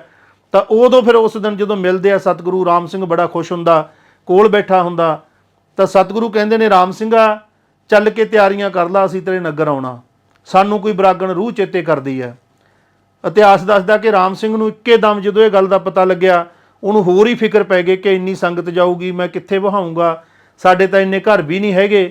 ਜਿਵੇਂ ਉਹ ਗੱਲਾਂ ਚਿੱਤ 'ਚ ਆਉਂਦੀਆਂ ਇੱਕ ਬੰਦੇ ਦੇ, ਤਾਂ ਸਤਿਗੁਰਾਂ ਨੇ ਜੋ ਦੇਖਿਆ ਮੁਸਕਰਾ ਪਏ, ਕਹਿੰਦੇ ਰਾਮ ਸਿੰਘ ਤੂੰ ਫਿਕਰ ਨਾ ਕਰ, ਅਸੀਂ ਕਿਹੜਾ ਕਿਸੇ ਦੇ ਘਰ ਜਾਣਾ, ਸਾਡਾ ਆਪਣਾ ਘਰ ਆ ਉੱਥੇ। ਫਿਰ ਇਹ ਕਿਹਾ ਤਾਂ ਨਾਲ ਰਾਮ ਸਿੰਘ ਕਹਿੰਦਾ, ਨਹੀਂ ਜੀ, ਜੀ ਆਇਆਂ ਨੂੰ, ਮੈਂ ਤਾਂ ਇਹ ਸੋਚਦਾ ਸੀ ਵੀ ਗਰਮੀ ਦਾ ਮਹੀਨਾ, ਜੇਠ ਦਾ ਮਹੀਨਾ, ਗਰਮੀ ਬਹੁਤ ਜ਼ਿਆਦਾ ਹੈ, ਤੁਹਾਡੇ ਸਰੀਰ ਨੂੰ ਤਕਲੀਫ ਹੋਵੇਗੀ। ਸਤਿਗੁਰੂ ਕਹਿੰਦੇ ਕੋਈ ਨਹੀਂ, ਗਰਮੀ ਦਾ ਹੱਲ ਹੋ ਜਾਊਗਾ, ਤੂੰ ਜਾ ਕੇ ਤਿਆਰੀਆਂ ਕਰ, ਤੈਨੂੰ ਟਾਈਮ ਦਿੱਤਾ। ਫਿਰ ਰਾਮ ਸਿੰਘ ਆ ਕੇ ਬੇਨਤੀ ਕਰਦਾ ਨਗਰ ਦੇ ਵਿੱਚ ਕਿ ਗੁਰਮੁਖੋ ਆਪਣੇ ਪਿੰਡ ਆ ਰਹੇ ਨੇ ਸਤਿਗੁਰੂ, ਤੇ ਆਪਾਂ ਸਾਰੀ ਤਿਆਰੀ ਕਰੀਏ। ਫਿਰ ਸਾਰਾ ਨਗਰ ਸੋਚਦਾ ਕਿ ਆਪਣੇ ਘਰ ਤਾਂ ਛੋਟੇ ਛੋਟੇ ਐ, ਆਪਾਂ ਜਿਹੜਾ ਪਿੰਡ ਦੇ ਬਾਹਰ ਛਪੜੀ ਹੈ ਉਹਦੇ ਕਿਨਾਰੇ ਦੇ ਉੱਤੇ 8-10 ਪਿੱਪਲ, ਬੋਹੜ, ਨਿੰਮ ਸੀਗੇ, ਹੁਣ ਤੱਕ ਰਹੇ ਆ ਉਹ, ਜਿਹੜੇ ਕਿ ਕਾਰ ਸੇਵਾ ਦੇ ਨਾਂ ਤੇ ਹੁਣ ਪੱਟ ਦਿੱਤੇ ਗਏ। ਬਹੁਤ ਸੋਹਣਾ ਮਾਹੌਲ ਸੀ ਉਹ ਗੁਰੂ ਘਰ ਦਾ। ਉਹ ਛਪੜੀ ਦੇ ਕਿਨਾਰੇ ਤੇ ਇੱਕ ਕਾਠ ਦਾ ਬੰਗਲਾ ਤਿਆਰ ਕੀਤਾ, ਬਹੁਤ ਸੋਹਣਾ, ਕੱਕਾ ਰੇਤਾ ਸਿੱਟ ਕੇ ਪਾਣੀ ਛਿੜਕਿਆ ਗਿਆ।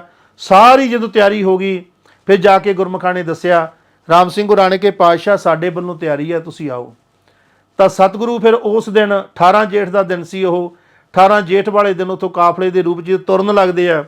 ਤਾਂ ਭਾਈ ਡੱਲਾ ਕਹਿੰਦੇ ਨੇ, ਸਤਿਗੁਰੂ ਤੁਸੀਂ ਕਈ ਵਾਰ ਬਠਿੰਡੇ ਕਿਲੇ ਦਾ ਜ਼ਿਕਰ ਕੀਤਾ ਹੈ, ਤੇ ਬਠਿੰਡਾ ਕਿਲਾ ਵੀ ਉੱਥੋਂ ਬਿਲਕੁਲ ਨੇੜੇ ਹੀ ਆ, ਤੇ ਉੱਥੇ ਵੀ ਚੱਲਾਂਗੇ। ਤਾਂ ਸਤਿਗੁਰੂ ਸਾਰੇ ਉਹਨਾਂ ਸਿੰਘਾਂ ਨੂੰ, ਮੁਖੀ ਸਿੰਘਾਂ ਨੂੰ ਨਾਲ ਲੈਂਦੇ ਆ ਤੇ ਇਸ ਨਗਰ 'ਚ ਆ ਜਾਂਦੇ ਆ। ਇੱਥੇ ਆ ਕੇ ਉਸ ਜਿੱਥੇ ਤਿਆਰੀ ਕੀਤੀ ਹੈ ਉੱਥੇ ਵਿਰਾਜਦੇ ਆ। ਜਦੋਂ ਪਲੰਘ ਤੇ ਬਹਿੰਦੇ ਆ, ਠੰਡੀਆਂ ਹਵਾਵਾਂ ਆਉਂਦੀਆਂ, ਪਾਣੀ ਛਿੜਕਿਆ ਹੁੰਦਾ, ਤਾਂ ਮਹਾਰਾਜ ਨੂੰ ਬੜੀ ਖੁਸ਼ੀ ਹੁੰਦੀ ਆ। ਤੇ ਰਾਮ ਸਿੰਘ ਨੂੰ ਸੱਦ ਕੇ ਕਹਿੰਦੇ, ਰਾਮ ਸਿਆਂ ਤੂੰ ਭਾਈ ਐਵੇਂ ਡਰੀ ਜਾਂਦਾ ਸੈਂ, ਸਾਨੂੰ ਤਾਂ ਐਂ ਲੱਗਦਾ ਜਿਵੇਂ ਜਮਨਾ ਦੇ ਕਿਨਾਰੇ ਬੈਠੇ ਹੁੰਦੇ ਆ, ਠੰਡੀ ਠਾਰ ਹਵਾ ਆਉਂਦੀ ਹੈ, ਜੇਠ ਦਾ ਮਹੀਨਾ ਬੇਸ਼ੱਕ ਹੈ, ਪਰ ਸਾਨੂੰ ਤਾਂ ਲੱਗਦਾ ਸਾਡਾ ਇਹ ਪੌਂਟਾ ਸਾਹਿਬ ਹੈ। ਇੰਨੀ ਖੁਸ਼ੀ ਮਹਿਸੂਸ ਕਰਦੇ ਆ। ਸਤਿਗੁਰੂ ਕਹਿੰਦੇ, ਰਾਮ ਸਿੰਘ ਅੱਜ ਦੀ ਰਾਤ ਵੀ ਅਸੀਂ ਇੱਥੇ ਹੀ ਗੁਜ਼ਾਰਾਂਗੇ। ਇਹ ਕਹਿ ਕੇ ਪਾਤਸ਼ਾਹ ਉੱਥੇ ਵਿਰਾਜਦੇ ਆ। ਮਾਤਾ ਸਾਹਿਬ ਕੌਰ, ਸੁੰਦਰ ਕੌਰ ਦੋਨੋਂ ਮਾਈਆਂ ਭਾਈ ਰਾਮ ਸਿੰਘ ਦੇ ਘਰ ਆ ਜਾਂਦੇ ਆ। ਤੇ ਦੂਸਰੇ ਦਿਨ ਫਿਰ ਸਤਿਗੁਰੂ ਤਿਆਰੀ ਕਰਦੇ ਆ। ਜਦੋਂ ਤਿਆਰੀ ਹੁੰਦੀ ਆ ਤਾਂ ਮਾਈ ਦੇਸਾਂ ਤੇ ਬੀਬੀ ਅਤੀਸੋ ਨੇ ਇੱਕ ਖੇਸ ਬੁਣਿਆ ਹੁੰਦਾ, ਅੱਕਾਂ ਦੀਆਂ ਕੁਕੜੀਆਂ ਦਾ, ਬਹੁਤ ਸੋਹਣਾ, ਲਾਲ ਡੋਰੇ ਲਾ ਕੇ, ਕਿਉਂਕਿ ਮਾਲਵੇ ਦਾ ਇੱਕ ਰਿਵਾਜ ਹੈ ਕਿ ਜਦੋਂ ਕੋਈ ਪਾਤਸ਼ਾਹ ਗੁਰੂ ਪੀਰ ਘਰ ਆਉਂਦਾ, ਕੋਈ ਸੱਜਣ ਵੱਡਾ ਘਰ ਆਉਂਦਾ, ਤਾਂ ਉਹਨੂੰ ਖੇਸ ਭੇਟਾ ਕਰਨਾ ਇੱਕ ਵੱਡੀ ਰੀਤ ਮੰਨਿਆ ਜਾਂਦਾ। ਮਾਤਾ ਜੀ ਖੇਸ ਤਿਆਰ ਕਰਕੇ ਰੱਖਦੇ ਆ, ਤਿਲ ਫੁੱਲ ਜੋ ਕੋਲ ਭੇਟਾ ਹੁੰਦੀ ਆ ਉਹ ਰੱਖਦੇ ਆ, ਤੇ ਤਿਆਰੀ ਕਰ ਲੈਂਦੇ ਆ ਕਿ ਆਪਣੇ ਘਰ ਵੀ ਅੱਜ ਆਉਣਗੇ।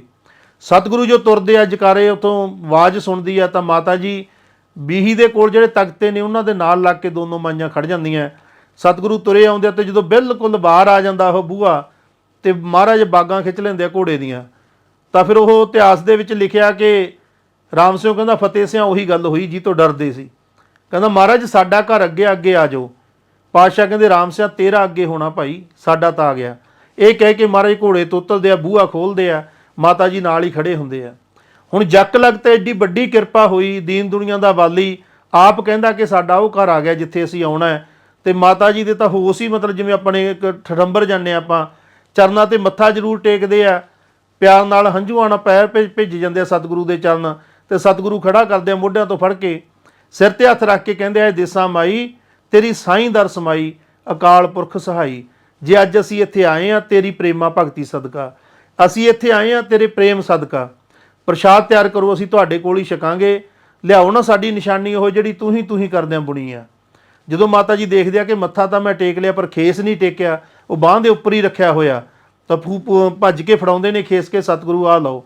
ਸਤਿਗੁਰੂ ਖੇਸ ਨੂੰ ਖੋਲ੍ਹਦੇ ਆਪਣੇ ਉੱਪਰ ਲੈ ਲੈਂਦੇ ਆ। ਇੰਨੀ ਗਰਮੀ ਦੇ ਵਿੱਚ ਵੀ ਉਸ ਨਿਸ਼ਾਨੀ ਨੂੰ, ਪਿਆਰ ਨਿਸ਼ਾਨੀ ਨੂੰ ਸਾਂਭ ਕੇ ਰੱਖਦੇ ਆ, ਔਰ ਬਚਨ ਕਰਦੇ ਆ ਕਿ ਕਰੋ ਤਿਆਰੀਆਂ, ਅਸੀਂ ਆਏ ਤੁਹਾਡੇ ਕੋਲ। ਫਿਰ ਰਾਮ ਸਿੰਘ ਦੇ ਘਰ ਜਾਂਦੇ ਆ। ਰਾਮ ਸਿੰਘ ਦੇ ਘਰ ਸਾਰੇ ਸਿੰਘ ਥੱਲੇ ਸੱਜ ਜਾਂਦੇ ਆ। ਪਾਤਸ਼ਾਹ ਦਾ ਉਤਾਰਾ ਚੁਬਾਰੇ ਵਿੱਚ ਹੁੰਦਾ, ਤੇ ਚੁਬਾਰੇ ਨੂੰ ਪੌੜੀ ਲਾ ਕੇ ਰਾਮ ਸਿੰਘ ਚੜ੍ਹਾ ਦਿੰਦੇ ਆ ਮਹਾਰਾਜ ਨੂੰ। ਮਹਾਰਾਜ ਜਦੋਂ ਚੁਬਾਰੇ 'ਚ ਜਾ ਕੇ ਆਰਾਮ ਕਰਦੇ ਆ, ਬੈਠੇ ਆ, ਪਰ ਕੁਛ ਚਿਰ ਬਾਅਦ ਜਦੋਂ ਵੇਖਦੇ ਆ ਕਿ ਦੂਸਰੇ ਪਾਸੇ ਵਧੀਆ ਪੌੜੀਆਂ ਆਉਂਦੀਆਂ ਕੱਚੀਆਂ, ਤੇ ਰਾਮ ਸਿੰਘ ਨੇ ਇਹ ਕੀ ਕੀਤਾ, ਸਾਨੂੰ ਲੱਕੜ ਦੀ ਪੌੜੀ ਰਾਹੀਂ ਚੜਾਇਆ। ਜਿਹੜਾ ਸਿੰਘ ਰਾਖੀ ਖੜਦਾ ਮੂਹਰੇ ਪਹਿਰੇਦਾਰ, ਉਹਨੂੰ ਕਹਿੰਦੇ ਜਾ ਰਾਮ ਸਿੰਘ ਚੌਧਰੀ ਨੂੰ ਬੁਲਾ। ਰਾਮ ਸਿੰਘ ਨੂੰ ਬੁਲਾਇਆ ਤਾਂ ਸੱਦ ਕੇ ਕਿਹਾ, ਰਾਮ ਸਿੰਘ ਅਸੀਂ ਕੀ ਵੇਖ ਰਹੇ ਹਾਂ, ਪਹਿਲਾਂ ਤੁਹਾਡੇ ਘਰ ਵੀ ਦੀ ਲੰਘੇ ਆ, ਤਾਂ ਜਿਹੜਾ ਮਾਤਾ ਦੇ ਘਰ ਨੂੰ ਬਾਹਰ ਜਾਣ ਵਾਲਾ ਤੁਸੀਂ ਬੰਦ ਕੀਤਾ ਹੋਇਆ, ਫਿਰ ਤੁਸੀਂ ਸਾਨੂੰ ਲੱਕੜ ਦੀ ਪੌੜੀ ਰਾਹੀਂ ਚੜਾ ਰਹੇ ਹੋ। ਟੰਬਾ ਟੁੱਟ ਜੇ, ਪੈਰ ਤਿਲਕ ਜੇ, ਇਹ ਕੋਈ ਸੁਰੱਖਿਅਤ ਰਸਤਾ ਨਹੀਂ ਹੈ। ਤੇਰੇ ਭਾਈ ਦੇ ਘਰੋਂ ਵਧੀਆ ਪੌੜੀਆਂ ਆਉਂਦੀਆਂ, ਸਾਨੂੰ ਤੂੰ ਉੱਧਰ ਦੀ ਕਿਉਂ ਨਹੀਂ ਲੈ ਕੇ ਆਇਆ। ਰਾਮ ਸਿੰਘ ਸਮਝ ਗਿਆ ਕਿ ਮੈਂ ਫਸਿਆ ਵਾਂ, ਮੈਂ ਈਰਖਾਬਾਜੀ ਜਿਹੜੀ ਦਿਲਾਂ 'ਚ ਹੁੰਦੀ ਉਹ ਸਾਹਮਣੇ ਆ ਗਈ। ਸਤਿਗੁਰੂ ਦੇ ਮਾਫੀ ਮੰਗਦਾ, ਕਹਿੰਦਾ ਪਾਤਸ਼ਾਹ ਅਸੀਂ ਅਲਪੱਗ ਜੀਵ ਆ, ਮੈਨੂੰ ਮਾਫੀ ਦਿਓ, ਅਸੀਂ ਆਪਸ ਵਿੱਚ ਉਹਨਾਂ ਵਰਤਾਰਾ ਸਾਡਾ ਹੈ ਨਹੀਂ ਜਿੰਨਾ ਚਾਹੀਦਾ ਭਾਈਆਂ ਦਾ। ਫਿਰ ਸਤਿਗੁਰੂ ਉੱਠਦੇ ਆ, ਉੱਠ ਕੇ ਭਗਤ ਸਿੰਘ ਤਖਤ ਸਿੰਘ ਦੇ ਘਰੇ ਚਲੇ ਜਾਂਦੇ ਆ, ਪੌੜੀਆਂ ਉਤਰਦੇ ਆ। ਜਦੋਂ ਉੱਧਰੋਂ ਵੇਖਦੇ ਆ ਤਾਂ ਉਹਨਾਂ ਨੇ ਵੀ ਬਾਰ ਬੰਦ ਕੀਤਾ ਹੋਇਆ ਜਿਹੜਾ ਮਾਈ ਦੇਸਾਂ ਦੇ ਘਰ ਨੂੰ ਜਾਂਦਾ। ਪਾਤਸ਼ਾਹ ਉੱਥੋਂ ਜਲ ਪਾਣ ਛਕਦੇ ਆ, ਉਹਨਾਂ ਤੋਂ ਉਹਨਾਂ ਨੂੰ ਖੁਸ਼ੀਆਂ ਬਖਸ਼ਿਸ਼ ਕਰਦੇ ਆ, ਤੇ ਜਾ ਕੇ ਲੱਤ ਦੇ ਜ਼ੋਰ ਨਾਲ ਬਾਰੀ ਤੋੜ ਦਿੰਦੇ ਆ। ਉਹ ਜਿਹੜੀਆਂ ਇੱਟਾਂ ਨਾਲ ਬੰਦ ਕਰਿਆ ਹੁੰਦਾ ਖੋਲ੍ਹ ਦਿੰਦੇ ਆ, ਕਹਿੰਦੇ ਆਓ ਤੁਹਾਡੇ 'ਚੋਂ ਨਫ਼ਰਤ ਦੀਆਂ ਦੀਵਾਰਾਂ ਦੂਰ ਕਰੀਏ। ਇਹ ਕਹਿ ਕੇ ਪਾਤਸ਼ਾਹ ਲੰਘ ਜਾਂਦੇ ਆ, ਮੁਖੀ ਸਿੰਘ ਲੰਘ ਜਾਂਦਾ। ਜਾ ਕੇ ਦੇਖਦੇ ਆ ਤਾਂ ਮਾਈ ਦੇਸਾਂ ਉਹ ਭੋਰਾ ਥੋੜ੍ਹਾ, ਹੁਣ ਤਾਂ ਹਾਲਾਤ ਥੋੜ੍ਹੇ ਬਦਲੇ ਆ, ਉਦੋਂ ਦੱਸੀਏ ਜਿਹੜਾ ਅਸੀਂ ਦੇਖਿਆ ਬਚਪਨ ਤੋਂ, ਇਹ ਬੁਰਜ ਦੇ ਅੱਗੇ ਇੱਕ ਕਮਰਾ ਇੱਕ ਹੋਰ ਹੁੰਦਾ ਸੀ, ਉਹ ਤੋਂ ਅੱਗੇ ਵਿਹੜਾ ਸੀ ਜਿਹੜਾ ਸਾਡੀ ਸੁਰਤ 'ਚ ਹੈ। ਵਿਹੜੇ ਤੋਂ ਉਹ ਕਮਰਾ 1.5 ਫੁੱਟ ਨੀਵਾਂ ਸੀ, ਇੱਕ ਪੌੜੀ ਬਣੀ ਹੋਈ ਸੀ ਅੰਦਰ, ਫਿਰ ਅੰਦਰ ਨੂੰ ਢਾਲ ਸੀ ਤੇ ਇਸ ਕੰਨੀ ਤੇ ਇੱਕ ਪਲੰਘ ਰੱਖਿਆ ਹੁੰਦਾ ਜੀ ਤੇ ਅੱਗੇ ਪ੍ਰਕਾਸ਼ ਹੁੰਦੇ ਗੁਰੂ ਗ੍ਰੰਥ ਸਾਹਿਬ। ਉਹ ਕੋਲ ਦੀ ਰਸਤਾ ਹੁੰਦਾ ਤੇ ਜਦੋਂ ਅੰਦਰ ਬੁਰਜ ਦੇ ਵਿੱਚ ਜਾ ਕੇ ਉਤਰਨਾ, ਇੱਕ ਵਾਰੀ ਐਂ ਬਹਿਣਾ ਪੈਂਦਾ ਸੀ ਜਿਵੇਂ ਆਪਾਂ ਕੁਰਸੀ ਤੇ ਬੈਠੇ ਆ, ਐਂ ਬਹਿ ਕੇ ਫੇਰ ਥੱਲੇ ਉਤਰਿਆ ਜਾਂਦਾ ਸੀ। ਇਸ ਤਰ੍ਹਾਂ ਦਾ ਕਾਫੀ ਡੂੰਘਾ ਬੁਰਜ ਆ ਮਾਤਾ ਦਾ, ਜਿਹੜਾ ਅੱਜ ਵੀ ਉਸੇ ਤਰ੍ਹਾਂ, ਹੁਣ ਆਪਾਂ ਸਿੱਧੀਆਂ ਪੌੜੀਆਂ ਬਣਾ ਦਿੱਤੀਆਂ ਗਈਆਂ, 8-7 ਪੌੜੀਆਂ ਹਨਾ। ਫਿਰ ਸਤਿਗੁਰੂ ਗਏ ਤਾਂ ਦੇਖਿਆ ਪਲੰਘ ਤੇ ਜਾ ਕੇ ਬਰਾਜ ਕੇ ਬੈਠੇ, ਮਾਤਾ ਜੀ ਪੂਣਾ ਉੱਤੇ ਦਿੱਤਾ ਹੋਇਆ ਪੱਖਾ ਝੱਲੀ ਜਾਂਦੇ ਆ, ਸੁਰਤ ਦੇ ਵਿੱਚ ਵੇਖ ਰਹੇ ਆ ਕਿ ਸਤਿਗੁਰੂ ਆਉਣਗੇ ਪ੍ਰਸ਼ਾਦਾ ਛਕਣਗੇ, ਪਰ ਕੀ ਵੇਖਦੇ ਆ ਤੇ ਸਤਿਗੁਰੂ ਤਾਂ ਛਕਣ ਲੱਗ ਜਾਂਦੇ ਜਦੋਂ ਕਹਿੰਦੇ ਆ ਵੀ ਦੇਸਾਂ ਪਾਣੀ ਲਿਆਓ। ਜਦੋਂ ਇਹ ਬਚਨ ਕਰਦੇ ਆ ਤਾਂ ਮਾਤਾ ਜੀ ਉਹਦੀ ਦੇਖਦੇ ਆ ਕਿ ਪਾਤਸ਼ਾਹ ਤਾਂ ਬੈਠੇ ਆ, ਫਿਰ ਜਲ ਦਾ ਛੰਨਾ ਫੜਾਉਂਦੇ ਆ, ਪਾਤਸ਼ਾਹ ਘੁੱਟ ਭਰਦੇ ਆ, ਰੱਖਦੇ ਆ, ਤਾਂ ਉੱਥੇ ਪ੍ਰਸ਼ਾਦਾ ਗ੍ਰਹਿਣ ਕਰਦੇ ਆ।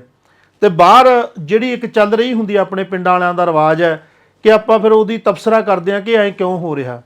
ਉਹ ਸਾਰਿਆਂ ਦੇ ਚਿੱਤ 'ਚ ਹੈ ਕਿ ਇੱਕ ਨਿਮਾਣੀ ਜੀ ਬੁੜੀ ਆ, ਅਸੀਂ ਤਾਂ ਇਹਨੂੰ ਜਾਣਦੇ ਵੀ ਨਹੀਂ, ਚੱਜ ਨਾਲ ਕਦੇ ਇਹਨੂੰ ਬੁਲਾਇਆ ਵੀ ਨਹੀਂ, ਸਤਿਗੁਰੂ ਇਹਨੂੰ ਇੰਨਾ ਮਾਣ ਕਿਉਂ ਦੇ ਰਹੇ ਆ, ਸਤਿਗੁਰੂ ਇਹਦੇ ਵਾਰ-ਵਾਰ ਘਰ ਕਿਉਂ ਜਾ ਰਹੇ ਆ। ਪਹਿਲਾਂ ਵੀ ਕਿਹਾ ਕਿ ਸਾਡਾ ਘਰ ਹੈ, ਤੇ ਜਦੋਂ ਦੇਖਦੇ ਵੀ ਇਹਦੇ ਗਰੀਬਣੀ ਕੋਲੇ ਕੀ ਆ ਹਨਾ, ਸਤਿਗੁਰੂ ਨੂੰ ਐਡਾ ਕੀ ਸਿਖਾ ਦੂਗੀ ਇਹ, ਤਾਂ ਮਹਾਰਾਜ ਫਿਰ ਉਹਦੀ ਕਹਿੰਦੇ ਨੇ ਦੇਸਾਂ ਆ ਜੋ ਵੀ ਪ੍ਰਸ਼ਾਦ ਪਾਣੀ ਬਣਾਇਆ ਤੁਸੀਂ ਇਹਦੇ ਤੇ ਕੱਪੜਾ ਪਾਓ, ਗੁਰੂ ਨਾਨਕ ਦਾ ਨਾਮ ਲੈ ਕੇ ਵਰਤਾਉਣਾ ਸ਼ੁਰੂ ਕਰੋ, ਸਾਰੀ ਸੰਗਤ ਨੂੰ ਹੋਕਾ ਦਿਓ, ਬੈਠੋ। ਸੰਗਤ ਨੂੰ ਕਿਹਾ ਕਿ ਭਾਈ ਲੈਣਾ ਬੰਨ੍ਹ ਕੇ ਬਹਿ ਜਾਓ, ਸਤਿਗੁਰਾਂ ਨੇ ਕਿਹਾ ਪ੍ਰਸ਼ਾਦਾ ਛਕੋ। ਭਾਈ ਬਲਵਿੰਦਰ ਸਿੰਘ ਰਗੀਲਾ ਦੀ ਇੱਕ ਕੈਸਟ ਆਈ ਸੀ, ਉਹਨਾਂ ਨੇ ਬੜਾ ਵਧੀਆ ਇਹਦਾ ਜ਼ਿਕਰ ਕੀਤਾ ਕਿ ਕਈ ਲੋਕ ਤਾਂ ਤਮਾਸ਼ੇ ਦੇ ਮਾਰੀ ਬੈਠੀ ਜਾਂਦੇ ਆ ਲੈਣ 'ਚ ਕਿ ਇਹਦੇ ਕੋਲੋਂ ਕੀ ਮਿਲਣਾ ਹੈ, ਪਰ ਸਤਿਗੁਰੂ ਦੀ ਐਸੀ ਅਪਾਰ ਕਿਰਪਾ ਹੁੰਦੀ ਹੈ ਕਿ ਸਭ ਨੂੰ ਖੀਰ ਪ੍ਰਸ਼ਾਦ ਲੰਗਰ ਛਕਾਇਆ ਜਾਂਦਾ ਹੈ, ਕੋਈ ਤੋਟ ਨਹੀਂ ਆਉਂਦੀ। ਤੇ ਫਿਰ ਸਤਿਗੁਰੂ ਸਾਰੇ ਮੁਖੀਆਂ ਨੂੰ ਕੋਲ ਬਹਾ ਲੈਂਦੇ ਆ। ਫਿਰ ਰਾਮ ਸਿੰਘ ਨੂੰ ਕਹਿੰਦੇ ਨੇ, ਕਹਿੰਦੇ ਰਾਮ ਸਿੰਘ ਦੇਖ ਤੁਸੀਂ ਖੰਡੇ ਦੀ ਪਹੁ ਲਈ ਆ, ਪਰ ਈਰਖਾ ਦਾ ਭੂਤ ਤੁਹਾਡੇ ਅੰਦਰੋਂ ਨਹੀਂ ਨਿਕਲਿਆ। ਈਰਖਾ ਇੱਕ ਐਸੀ ਚੀਜ਼ ਹੈ ਜਿਹੜੀ ਰਿਸ਼ੀਆਂ ਮੁਨੀਆਂ ਤੱਕ ਦੇ ਜੀਵਨ ਗਾਲ ਦਿੰਦੀ ਹੈ, ਇਹ ਤੋਂ ਬਚਣਾ ਹੈ, ਦੁਬਿਧਾ ਤੋਂ ਬਚਣਾ ਹੈ। ਖੰਡੇ ਦੀ ਪਹੁ ਲੈਣ ਦਾ ਮਤਲਬ ਹੈ ਕਿ ਤੁਸੀਂ ਅੰਦਰ ਜੁੜਨਾ ਹੈ, ਇੱਕ ਮਿਕਤਾ ਦਾ ਅਹਿਸਾਸ ਕਣ-ਕਣ ਨਾ ਕਰਨਾ ਹੈ, ਪਰ ਤੁਸੀਂ ਤਾਂ ਆਪਣੀ ਮਾਤਾ ਪਿਤਾ ਨਾਲ ਵੀ ਨਹੀਂ ਕਰ ਰਹੇ। ਜਿਹਨੇ ਸਾਨੂੰ ਜਨਮ ਦਿੱਤਾ, ਜਿਹੜਾ ਬੰਦਾ ਉਹਦਾ ਸਤਿਕਾਰ ਨਹੀਂ ਕਰਦਾ ਉਹ ਗੁਰੂ ਦਾ ਕਿੱਥੋਂ ਕਰੂਗਾ। ਉਹ ਸਾਰੀ ਸਿੱਖਿਆ ਦਿੰਦੇ ਨੇ, ਸਾਰਿਆਂ ਨੂੰ ਕਹਿੰਦੇ ਨੇ ਕਿ ਜੇ ਅੱਜ ਅਸੀਂ ਇੱਥੇ ਆਏ ਹਾਂ ਇਹ ਮਾਤਾ ਦੇ ਪ੍ਰੇਮ ਸਦਕਾ, ਇਹ ਸਾਡੇ ਨਾਲ ਇੱਕਮਿਕ ਹੋਈ ਰੂਹ ਆ। ਇਹ ਉਹ ਰੂਹ ਹੈ ਜਿਹੜੀ ਕਿ ਕਰਤੇ ਪੁਰਖ ਦੇ ਦਰ ਤੋਂ ਕੁਝ ਵੀ ਮੰਗਿਓ ਮਿਲ ਸਕਦਾ। ਪਰ ਦੇਖੋ ਇਹਦੀ ਭਗਤੀ ਕਿ ਇਹਨੇ ਕਦੇ ਤੁਹਾਡੇ ਬਾਰੇ ਕੋਈ ਗਲਤ ਨਹੀਂ ਕਦੇ ਸੋਚਿਆ, ਨਹੀਂ ਕੁਝ ਵੀ ਹੋ ਸਕਦਾ। ਅੱਗੇ ਤੋਂ ਜੋ ਵੀ ਸੇਵਾ ਕਰੋਗੇ ਤੇ ਉਹੀ ਫਲ ਪਾਲੋਗੇ। ਤਾਂ ਫਿਰ ਮਾਤਾ ਦੇਸਾਂ ਨੂੰ ਖੁਸ਼ੀਆਂ ਬਖਸ਼ੀਆਂ। 9 ਦਿਨ ਪਾਤਸ਼ਾਹ ਇੱਥੇ ਬਿਰਾਜੇ, 9 ਦਿਨ ਰਹੇ। 9 ਦਿਨਾਂ ਦੌਰਾਨ ਦਿਨ ਵੇਲੇ ਜਿੱਥੇ ਹੁਣ ਮੰਜੀ ਸਾਹਿਬ ਗੁਰੂ ਘਰ ਹੈ, ਜਿੱਥੇ ਤਿਆਰੀ ਕੀਤੀ ਸੀ ਸਤਿਗੁਰਾਂ ਦੇ ਬੈਠਣ ਦੀ, ਕਥਾ ਕੀਰਤਨ ਹੁੰਦਾ, ਰੋਜ਼ਾਨਾ ਖੰਡੇ ਦੀ ਪਹੁਲ ਤਿਆਰ ਹੁੰਦੀ, ਕਾਫੀ ਫੌਜਾਂ ਤਿਆਰ ਹੋਈਆਂ, ਪਹੁਲ ਛਕ ਕੇ ਇੱਥੋਂ ਜਾਂਦੇ। ਰਾਤ ਨੂੰ ਪਾਤਸ਼ਾਹ ਮਾਤਾ ਸਾਹਿਬ ਕੌਰ ਸੁੰਦਰ ਕੌਰ ਇਹ ਬੁਰਜ ਦੇ ਵਿੱਚ ਮਾਤਾ ਜੀ ਕੋਲ ਬਿਰਾਜਦੇ, ਇੱਥੇ ਹੀ ਮਾਤਾ ਜੀ ਨਾਲ ਬਚਨ ਕਰਦੇ। ਹੋਰ ਵੀ ਸੰਗਤਾਂ ਜਿਹੜੀਆਂ ਪਿਆਰ ਵਾਲੀਆਂ ਮਿਲਦੀਆਂ, ਇਸੇ ਤਰ੍ਹਾਂ ਸੰਗਤ ਕਰਦੇ ਆ। 9 ਦਿਨ ਲੰਘੇ। 9ਵੇਂ ਦਿਨ ਜਿੱਦੇ ਸਤਿਗੁਰਾਂ ਨੇ ਇੱਥੋਂ ਤਿਆਰਾ ਕਰਨਾ ਸ਼ੁਰੂ ਕੀਤਾ ਕਿ ਅਸੀਂ ਚੱਲੇ ਆ। ਇਹ ਸਾਰਾ ਪ੍ਰਸੰਗ ਜਿਹੜੀ ਆਪਾਂ ਗੱਲਬਾਤ ਰਾਹੀਂ ਗੱਲ ਕਰ ਰਹੇ ਹਾਂ, ਤੁਸੀਂ YouTube ਤੇ ਦੇਖੋਗੇ ਪ੍ਰਸੰਗ ਮਾਈ ਦੇਸਾਂ ਦੇ ਨਾਂ ਤੇ ਇੱਕ ਜਥੇ ਵੱਲੋਂ ਲਿਖਿਆ ਗਾਇਆ ਹੋਇਆ, ਬਹੁਤ ਸੋਹਣਾ ਤੁਸੀਂ ਇਹ ਪ੍ਰਸੰਗ ਸੁਣ ਸਕਦੇ ਹੋ। ਤਾਂ ਉਸ ਦਿਨ ਫਿਰ ਮਾਤਾ ਬੇਨਤੀ ਕਰਦੀ ਹੈ, ਪਾਤਸ਼ਾਹ ਮੈਨੂੰ ਦੁਬਾਰਾ ਦਰਸ਼ਨ ਕਦੋਂ ਹੋਣਗੇ। ਤਾਂ ਸਤਿਗੁਰੂ ਆਪਣੀ ਦਸਤਾਰ ਦਿੰਦੇ ਆ ਮਾਤਾ ਨੂੰ ਕਿ ਆਹ ਲਓ ਦਸਤਾਰ, ਜਦੋਂ ਹੀ ਇਹਦੇ ਸਾਹਮਣੇ ਬੈਠ ਕੇ ਨਿਤਨੇਮ ਕਰੋਗੇ, ਆਪਣੇ ਆਉਂਦੇ ਜਾਂਦੇ ਸਵਾਸਾਂ ਨੂੰ ਮਹਿਸੂਸ ਕਰੋਗੇ, ਤੁਹਾਨੂੰ ਸਾਡੇ ਹੀ ਦਰਸ਼ਨ ਹੋਇਆ ਕਰਨਗੇ। ਤੇ ਨਾਲ ਹੀ ਇਹ ਬਚਨ ਜਿਹੜਾ ਪਹਿਲਾਂ ਵੀ ਦਿੱਤਾ ਸੀ ਕਿ ਗੁਰੂ ਨਾਨਕ ਦੀ ਬਹੁਤ ਪਾਵਰਫੁਲ ਵਿਧੀ ਹੈ ਤੇ ਧਿਆਨ ਦੇਣਾ। ਜਿਵੇਂ ਜਿਵੇਂ ਧਿਆਨ ਤੁਹਾਡਾ ਆਪਣੇ ਨੇੜੇ ਜਾਏਗਾ, ਪਵਨ ਗੁਰੂ ਦੇ ਚਰਨਾਂ 'ਚ ਜਾਏਗਾ, ਅੰਦਰ ਦੇ ਦਰਵਾਰ ਖੁੱਲ੍ਹਣੇ ਆ। ਤਾਂ ਮਾਤਾ ਜੀ ਨੇ 7 ਵਚਨ ਕਿਹਾ, ਉਹ ਸਾਰੀਆਂ ਨਿਸ਼ਾਨੀਆਂ ਉਵੇਂ ਜਿਵੇਂ ਸਾਂਭੀਆਂ। ਫਿਰ ਉਹ ਨਿਸ਼ਾਨੀਆਂ ਦਾ ਇੱਕ ਪ੍ਰਵਾਹ, ਜਿਵੇਂ ਮਹਾਰਾਜ ਗਏ ਤਾਂ ਰਾਮ ਸਿੰਘ ਦੇ ਘਰ ਵੀ ਸੀ, ਭਗਤ ਸਿੰਘ ਦੇ ਘਰ ਵੀ ਸੀ, ਪਰ ਉਹ ਉਸੇ ਤਰ੍ਹਾਂ ਹੀ ਵਰਤਿਆ ਕਿ ਮਗਰੋਂ ਚੀਜ਼ਾਂ ਆਪ ਲਈ ਵਰਤ ਲਈਆਂ। ਪਰ ਮਾਤਾ ਦਾ ਜਿਹੜਾ ਮਨ ਸੀ ਉਹਨੇ ਇੱਥੋਂ ਤੱਕ ਕਿ ਉਹ ਪਲੰਘ ਤੇ ਦੁਬਾਰਾ ਨਹੀਂ ਕੋਈ ਬੈਠਿਆ ਕਿ ਮੇਰੇ ਸਤਿਗੁਰਾਂ ਨੇ ਚਰਨ ਪਾਏ ਨੇ, ਮੇਰੇ ਮਾਤਾ ਜੀ ਹੋਰਾਂ ਨੇ ਚਰਨ ਪਾਏ ਨੇ, ਮੈਂ ਇਹਨਾਂ ਨੂੰ ਨਹੀਂ ਵਰਤਣਾ। ਉਹ ਪਲੰਘ ਦੀਆਂ ਚਾਦਰਾਂ, ਇੱਥੋਂ ਤੱਕ ਕਿ ਉਹ ਤਵੀ ਜੀ ਤੇ ਪ੍ਰਸ਼ਾਦੇ ਲਾਉਂਦੀਆਂ ਰਹੀਆਂ ਮਾਈਆਂ ਇਕੱਠੀਆਂ ਹੋ ਕੇ, ਉਹ ਤਵੀ ਵੀ ਦੁਬਾਰਾ ਆਪਦੇ ਘਰ ਲਈ ਕਦੇ ਨਹੀਂ ਵਰਤੀ। ਉਹ ਸਾਰੀਆਂ ਨਿਸ਼ਾਨੀਆਂ ਨੂੰ ਗੁਰੂ ਰੂਪ ਜਾਣ ਕੇ, ਗੁਰੂ ਦਾ ਹੁਕਮ ਸਮਝ ਕੇ ਉਵੇਂ ਸਾਂਭਣਾ ਸ਼ੁਰੂ ਕੀਤਾ। ਉਹਨਾਂ ਦੇ ਵਿੱਚੋਂ ਹੀ ਪਿਆਰ ਝਲਕਾਰੇ ਪੈਣੇ, ਉਹਨਾਂ ਦੇ ਵਿੱਚੋਂ ਹੀ ਜਿਵੇਂ ਇੱਕ ਪ੍ਰੇਮੀ ਨੂੰ ਦਿੱਤੀ ਹੋਈ ਨਿਸ਼ਾਨੀ 'ਚੋਂ ਆਪਣਾ ਮਹਿਬੂਬ ਦੀਂਦਾ ਉਹ ਚੀਜ਼ਾਂ ਦੇਖਣੀਆਂ ਪ੍ਰਗਟ ਹੋ ਜਾਂਦੀਆਂ ਜਦੋਂ ਆਪਾਂ ਇੱਕਮਿਕ ਹੋ ਜਾਂਦੇ ਆਪਣੇ ਅੰਦਰ। ਇਹ ਸੇਵਾ ਕਰਨੀ ਸ਼ੁਰੂ ਕੀਤੀ। ਉਹਨਾਂ ਦਿਨਾਂ ਦੇ ਵਿੱਚ ਇੱਕ ਘਟਨਾ ਜਿਹੜੀ ਵਿੱਚੋਂ ਮਿਸ ਹੋ ਗਈ, ਗੱਲ ਕਰਦੇ ਆ ਕਿ ਜਿਹੜੀ ਮਾਤਾ ਦੇ ਦਿਲ ਦਾ ਫੁਰਨਾ ਸੀ ਨਾ ਕਿ ਜੇ ਕਿਤੇ ਇੱਕ ਪੁੱਤ ਹੁੰਦਾ, ਪਾਤਸ਼ਾਹ ਮੈਂ ਤੇਰੇ ਦਰ ਆ ਜਾਂਦੀ, ਉਹ ਬਾਰ-ਬਾਰ ਚੇਤੇ ਆਉਂਦਾ ਸੀ। ਤਾਂ ਸਤਿਗੁਰੂ ਜਦੋਂ ਬੈਠੇ ਸੀ ਅੰਦਰ ਪਲੰਘ ਤੇ, ਫਤਿਹ ਸਿੰਘ ਦਾ ਇੱਕ ਪੁੱਤਰ ਛੋਟਾ ਜਿਹਾ ਖੇਡਦਾ ਪਾਤਸ਼ਾਹ ਦੀ ਬੁੱਕਲ 'ਚ ਆ ਕੇ ਬਹਿ ਗਿਆ, ਜਿਹਦਾ ਨਾਂ ਸੰਗੂ ਸਿੰਘ ਦੱਸਿਆ ਇਤਿਹਾਸ ਨੇ। ਤਾਂ ਰਾਮ ਸਿੰਘ ਫੇਰ ਖੜਾ ਹੁੰਦਾ, ਕਹਿੰਦਾ ਮੂਰਖਾ ਉੱਠ ਕੱਪੜੇ ਖਰਾਬ ਕਰਦਾ ਸਤਿਗੁਰਾਂ ਦੇ। ਮਹਾਰਾਜ ਕਹਿੰਦੇ ਨਾ ਰਾਮ ਸਿਆਂ ਨੂੰ ਨਾ ਝਿੜਕ, ਇਹ ਮੂਰਖ ਕਿੱਥੇ ਤੇ ਮਹਾਂਪੁਰਖ ਹੈ, ਇਹ ਤਾਂ ਬੜੀ ਵੱਡੀ ਰੂਹ ਨੇ ਤੁਹਾਡੇ ਘਰ ਜਨਮ ਲਿਆ ਨੇ, ਬੜੀ ਸੇਵਾ ਕਰਨੀ ਹੈ। ਸਿਰ ਤੇ ਹੱਥ ਫੇਰੀ ਜਾਂਦੇ ਆ ਤੇ ਹੱਸ ਕੇ ਕਹਿੰਦੇ ਮਾਂ ਤੇਰਾ ਸੰਗੂ ਸਿਉਂ ਸੰਗਦਾ ਬਹੁਤ ਹੈ, ਕਰ ਝੋਲੀ ਜਿਹੜਾ ਤੇਰਾ ਫੁਰਦਾ ਨਾ, ਮੇਰਾ ਕੋਈ ਪੁੱਤ ਹੁੰਦਾ ਇਹਨੂੰ ਤੂੰ ਆਪਣਾ ਪੁੱਤਰ ਜਾਣ, ਇਹ ਤੇਰੀ ਸੇਵਾ ਲਈ ਇਸ ਘਰ 'ਚ ਆਇਆ, ਤੇਰੀ ਸੇਵਾ ਇਹ ਕਰੂਗਾ। ਤੇ ਮਾਤਾ ਜੀ ਝੋਲੀ ਕਰ ਲੈਂਦੇ ਆ ਤੇ ਬੱਚਾ ਝੋਲੀ ਪਾ ਦਿੰਦੇ ਆ ਮਹਾਰਾਜ। ਇਹੀ ਬਾਬਾ ਸੰਗੂ ਸਿੰਘ ਨੇ ਸਾਰੀ ਜ਼ਿੰਦਗੀ ਫਿਰ ਇਸੇ ਲੇਖੇ ਲਾਈ, ਮਾਤਾ ਦੀ ਸੇਵਾ ਸੰਭਾਲ ਨਾਲ ਮਾਤਾ ਦੇ ਜੋ ਸ਼ਸਤਰ ਵਸਤਰ ਇੱਥੇ ਪਾਤਸ਼ਾਹ ਨੇ ਦਿੱਤੇ ਸੀ ਉਹਦੀ ਸੇਵਾ ਸੰਭਾਲ। ਫਿਰ ਇੱਕ ਸਮਾਂ ਆਇਆ ਜਦੋਂ ਬਾਬਾ ਜੀ ਵੀ ਬਜ਼ੁਰਗ ਹੋ ਗਏ, ਮਾਤਾ ਜੀ ਕਾਫੀ ਟਾਈਮ ਜਿਉਂਦੇ ਰਹੇ ਆ। ਉਦੋਂ ਮਾਤਾ ਕੋਲੇ ਇੱਕ ਭਤੀਜਾ ਮਾਤਾ ਦਾ ਰਹਿੰਦਾ ਹੁੰਦਾ ਸੀ, ਸੁੱਖਾ ਸਿੰਘ, ਜਿਹੜਾ ਜੇਠੂ ਕੇ ਪਿੰਡ ਤੋਂ। ਉਹ ਸਮਾਂ ਆਇਆ ਤਾਂ ਜਦੋਂ ਬਾਬਾ ਜੀ ਬਜ਼ੁਰਗ ਹੋਏ, ਬਾਬਾ ਸੰਗੂ ਸਿੰਘ, ਤਾਂ ਉਹਨਾਂ ਨੇ ਅਗਲੀ ਸੇਵਾ ਜਿਹੜੀ ਸੌਂਪਣੀ ਸੀ ਉਹ ਸੇਵਾ ਇੱਥੋਂ ਦੀ ਮਾਤਾ ਦੇਸਾਂ ਦੇ ਦਰ ਦੀ ਬਾਬਾ ਸੁੱਖਾ ਸਿੰਘ ਨੂੰ ਸੌਂਪਤੀ। ਪਰ ਜਦੋਂ ਸੁੱਖਾ ਸਿੰਘ ਨੂੰ ਸੇਵਾ ਸੌਂਪੀ ਤਾਂ ਨਗਰ ਦੇ ਲੋਕਾਂ ਨੇ ਇਤਰਾਜ਼ ਕੀਤਾ ਕਿ ਬਾਬਾ ਤੂੰ ਇਹ ਕੀ ਕਰੀ ਜਾਂਦਾ, ਇਹਨੂੰ ਤੂੰ ਸੇਵਾ ਸੌਂਪੀ ਜਾਂਦਾ, ਜਾਇਦਾਦ ਦੇਂਗਾ, ਇਹ ਬਗਾਨਾ ਬੰਦਾ, ਇੱਥੇ ਰੋਡਾ ਲੱਗੂ ਸਾਨੂੰ, ਜਿਵੇਂ ਜੱਟਾਂ ਦੀਆਂ ਆਮ ਗੱਲਾਂ ਹੁੰਦੀਆਂ ਕਿ ਬਗਾਨਾ ਜੱਟ ਰੋਡਾ ਲਈ ਜਾਂਦੇ ਹੋ। ਤਾਂ ਸਤਿਗੁਰੂ ਕਹਿੰਦੇ ਵੀ ਮਾਈ ਦੇਸਾਂ ਦਾ ਹਿੱਸਾ ਤਾਂ ਤੁਸੀਂ ਪਹਿਲੇ ਨਹੀਂ ਦਿੱਤਾ ਹੈ, ਮੇਰਾ ਹਿੱਸਾ 500 ਕਿੱਲਾ ਆਉਂਦਾ, ਉਹਦੇ 'ਚ ਦੱਸੋ ਤੁਹਾਨੂੰ ਕੀ ਚਾਹੀਦਾ। ਉਹ ਕਹਿੰਦੇ ਵੀ ਸਾਰਾ ਹੀ ਅਸੀਂ ਰੱਖਣਾ। ਤਾਂ ਬਾਬੇ ਸੰਗੂ ਸਿੰਘ ਨੇ ਫਿਰ ਇੱਕ ਬਚਨ ਕੀਤਾ ਕਿ ਸਾਰਾ ਹੀ ਰੱਖੋ, ਪਰ ਇਹ ਬੱਚਾ ਇੱਥੇ ਸੇਵਾ ਕਰੂਗਾ, ਇਹਨੂੰ ਵੀ ਰੋਜੀ ਰੋਟੀ ਚਾਹੀਦੀ ਹੈ, ਸਾਡੇ ਘੋੜਿਆਂ ਨੂੰ ਵੀ ਕੱਖ ਦੇਣਾ ਚਾਹੀਦਾ। ਬਾਬਾ ਜੀ ਘੋੜੇ ਰੱਖਦੇ ਸੀ, ਸਾਡੇ ਘੋੜਿਆਂ ਦੀ ਚਰਾਂਦ 100 ਕਿੱਲਾ ਛੱਡ ਦਿਓ, ਬਾਕੀ ਤੁਸੀਂ ਸਾਂਭੋ।